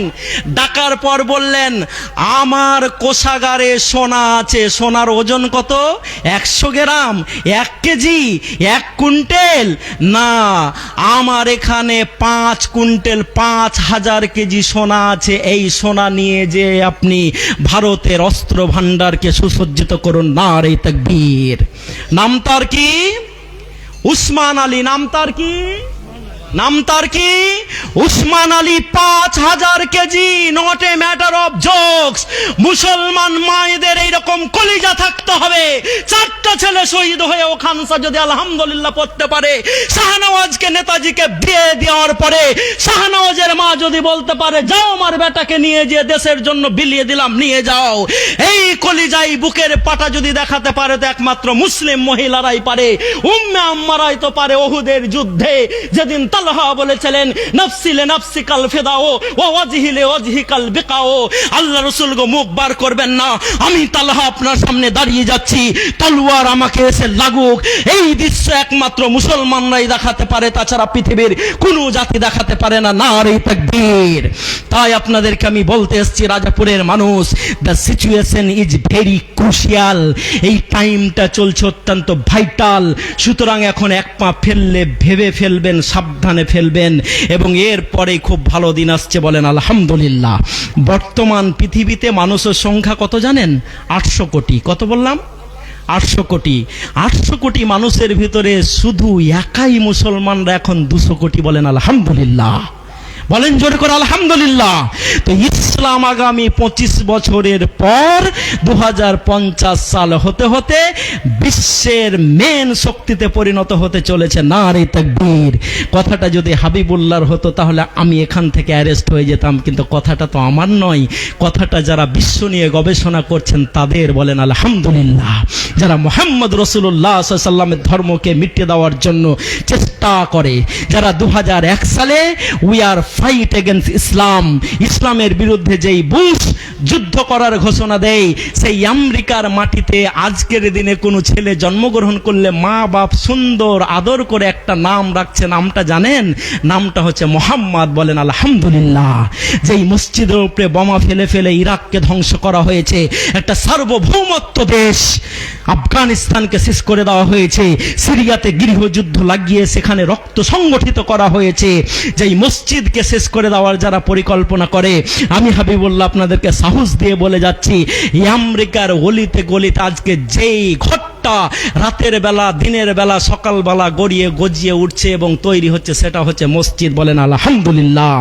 যে চেচনিয়া বসনিয়াতে, যে যুগোস্লাভিয়াতে, যে উজবেকিস্তানে, কিরগিজস্তানে মুসলমানদেরকে কোরআন চোখে দেখতে দেওয়া হতো না, 4 কোটি, কত বললাম? 4 কোটি মানুষকে হত্যা করা হয়েছিল। মুহাম্মদ রাসূলুল্লাহ সাল্লাল্লাহু আলাইহি ওয়াসাল্লাম 23 বছরের জীবনে মৃত্যু ঘটছে কাফের আর মুসলিমদের মিলিয়ে 1060 জন। কতজন বললাম? 1060 জন। আর যারা আজকে বিশ্বের দাদা, তারা প্রথম বিশ্বযুদ্ধ করতে গিয়েই কয়েক কোটি লোককে মেরে ফেলছেন। যারা যারা বিশ্বের দাদা, দ্বিতীয় বিশ্বযুদ্ধ করতে গিয়ে কয়েক লক্ষ কোটি মানুষকে মেরে ফেলছেন। আর যারা 4 কোটি মুসলমান এবং সেখানকার দিন দরদি আলেমদেরকে ধরে ধরে হত্যা করেছে এবং বলেছে তোমাদেরকে আমরা কোরআন দেখতে দিব না, সেই রাশিয়ার প্রেসিডেন্ট ভ্লাদিমির পুতিন সেখানকার আলেমদেরকে ডেকে বলছেন আপনারা মসজিদ তৈরি করুন। বলবেন না আলহামদুলিল্লাহ? বলবেন না আলহামদুলিল্লাহ? বলে মসজিদ তৈরি করতে বলছেন, কেন কেন হয় হয় কেন কেন মসজিদ তৈরি করব আমরা? পুতিনের মুখে এই কথাটা শুনছি তো আশ্চর্য লাগছে তো, কারণ এখন হচ্ছে সুপ্রিম ম্যান অফ ওয়ার্ল্ড। বিশ্বে যদি একক পাওয়ারফুল মানুষ হিসাবে ধরা যায় তো ট্রাম্পের ওপরেও তাকে স্থান দেওয়া হচ্ছে, যে সে হচ্ছে বিশ্বের এখন 1 নম্বর দাদা, পুতিন, রাশিয়ার প্রেসিডেন্ট। তো পুতিন যদি বলে কোনো আলেমকে ডেকে যে মসজিদ তৈরি করো, তো মুসলমানরা অবাক হবে না? মাওলানারা জিজ্ঞেস করেছেন কি ব্যাপার, কেন মসজিদ তৈরি করতে বলেন? তখন তাকে বলা হয়েছে, সেই পুতিন বলেছেন আমার গোয়েন্দা বাহিনী আমাকে খবর দিয়েছে যে রাশিয়ার মাটিতে একটা জায়গাতে এখনো রক্তপাত ঘটেনি, সেটা হচ্ছে মসজিদ। বলেন আলহামদুলিল্লাহ, তাই আপনাকে মসজিদ করতে বলছি। বর্তমান ভারতে যারা আমাদেরকে ভারতকে ভালোবাসি কিনা সার্টিফিকেট দেখতে চাও, তাদেরকে আমরা বলতে চাই লাল কেল্লার মাটিটা থেকে দেখো, দিল্লির অলিতে গলিতে ঘুরে দেখো, মুর্শিদাবাদের হাজারদুয়ারি যাও, পলাশির প্রান্তর একবার যাও, হাতে যদি একটা কোদাল থাকে, গাঁতি থাকে, ওইটা নিয়ে মাটিতে আঘাত করো। আজও যদি কোনো শহীদের রক্ত ফুনকি দিয়ে উঠে আসে, সেটা হচ্ছে আমার জাতি, কোনো মুসলিমের শহীদের লাশ। নারে তাকবীর। তাই আমাদেরকে যারা ভয় দেখাচ্ছেন তাদেরকে আমরা বলতে চাই আপনাদের ভয়ে আমরা ভীত নই, আমাদেরকে মারবে যত আমরা বাড়বো তত ইনশাআল্লাহ। আমাদেরকে মারার জন্য হাল্লাকু খান নাম মিটে গেছে, বুশেরও মিটে যাবে ইনশাআল্লাহ, মিটেই গেছে। ডোনাল্ড ট্রাম্প ঈশ্বরকে আমেরিকাতে ফিরিয়ে আনার পরিকল্পনা করে এখনো সক্ষম হয়নি, কিন্তু আল্লাহ রাব্বুল আলামিন তার জমিনে জোহরান মামদানিকে নিউ ইয়র্ক সিটির মেয়র করে প্রথম তিনি বলেছেন I am Muslim, I am not terrorist. Shahrukh Khan বলে নাই my name is Khan and I am not terrorist. তো তিনি বলেছেন আমি হচ্ছি জোহরান মামদানি। এবং সেই সন্তান নেতা নেহুকে বলতে চাই, প্রথম তিনি শপথ করে বলেছেন যদি ওয়াশিংটনের মাটিতে, নিউ ইয়র্কের মাটিতে ইসরায়েলের প্রধানমন্ত্রী নেতানিয়াহু পা দেয়, তো প্রথম আমার কাজ হচ্ছে তাকে অ্যারেস্ট করা। বলেন আলহামদুলিল্লাহ। সুতরাং মুসলমানদের ভয়ের কিছু নেই। আমি আজকে টাইমটা ঠিক বুঝতেই পারলাম না, অনেক ডকুমেন্টস ছিল, আপনাদেরকে বলতাম। শুধু ভাইয়েরা আমার, বন্ধুরা আমার, পরে ইনশাল্লাহ দেখা হবে, কথা হবে। আপনাদের প্রতি আমার যেটা রিকোয়েস্ট, মায়েদের প্রতি আমাদের যা রিকোয়েস্ট, যুদ্ধ আমাদেরকে করতে হবে না, যুদ্ধ করার আমাদের প্রয়োজন নেই।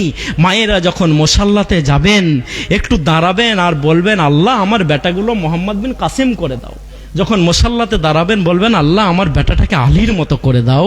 কারণ মায়ের দোয়া কবুল হয়। একজন মা বলছেন, আমার ছেলে যখনই আমাকে জ্বালাতো তখনই আমি তাকে বলতাম, আল্লাহ আমার বেটাকে কাবা শরীফের ইমাম করে দাও। আল্লাহ ওই দোয়াটা কবুল করেছেন, পরবর্তীতে ছেলেটা কাবা শরীফের ইমাম হয়েছে। আমি ঘটনাটা জানতাম না। আমার স্ত্রী বলছেন, আমার ছেলের নাম ইউসুফ হাবিব। সে যখন বিরক্ত করে তখনই বলে আমার স্ত্রী যে, আল্লাহ আমার বেটাকে অনেক বড় আলেম করে দাও। তা আমি বলি, আশরফি তুমি একটাই দোয়া কেন বারবার দিচ্ছ? বলছে, জানেন আমি ওই ঘটনাটা শুনেছি যে ওই ছেলেটার মাকে জ্বালাইতো, কার মা খালি বলতো, যখনই জ্বালাই তখনই বলে যে আল্লাহ আমার ছেলেকে কাবা শরীফের ইমাম করে দাও। ওটা গ্রহণ হয়ে গেছে, তো আমিও আমার ছেলের জন্য দোয়া করছি, আমার ছেলেকে বড় আলেম করে দাও। তো আল্লাহ রব্বুল আলামিন যাতে আমাদেরকে এই দোয়া করার তৌফিক দান করে, বলেন আমিন।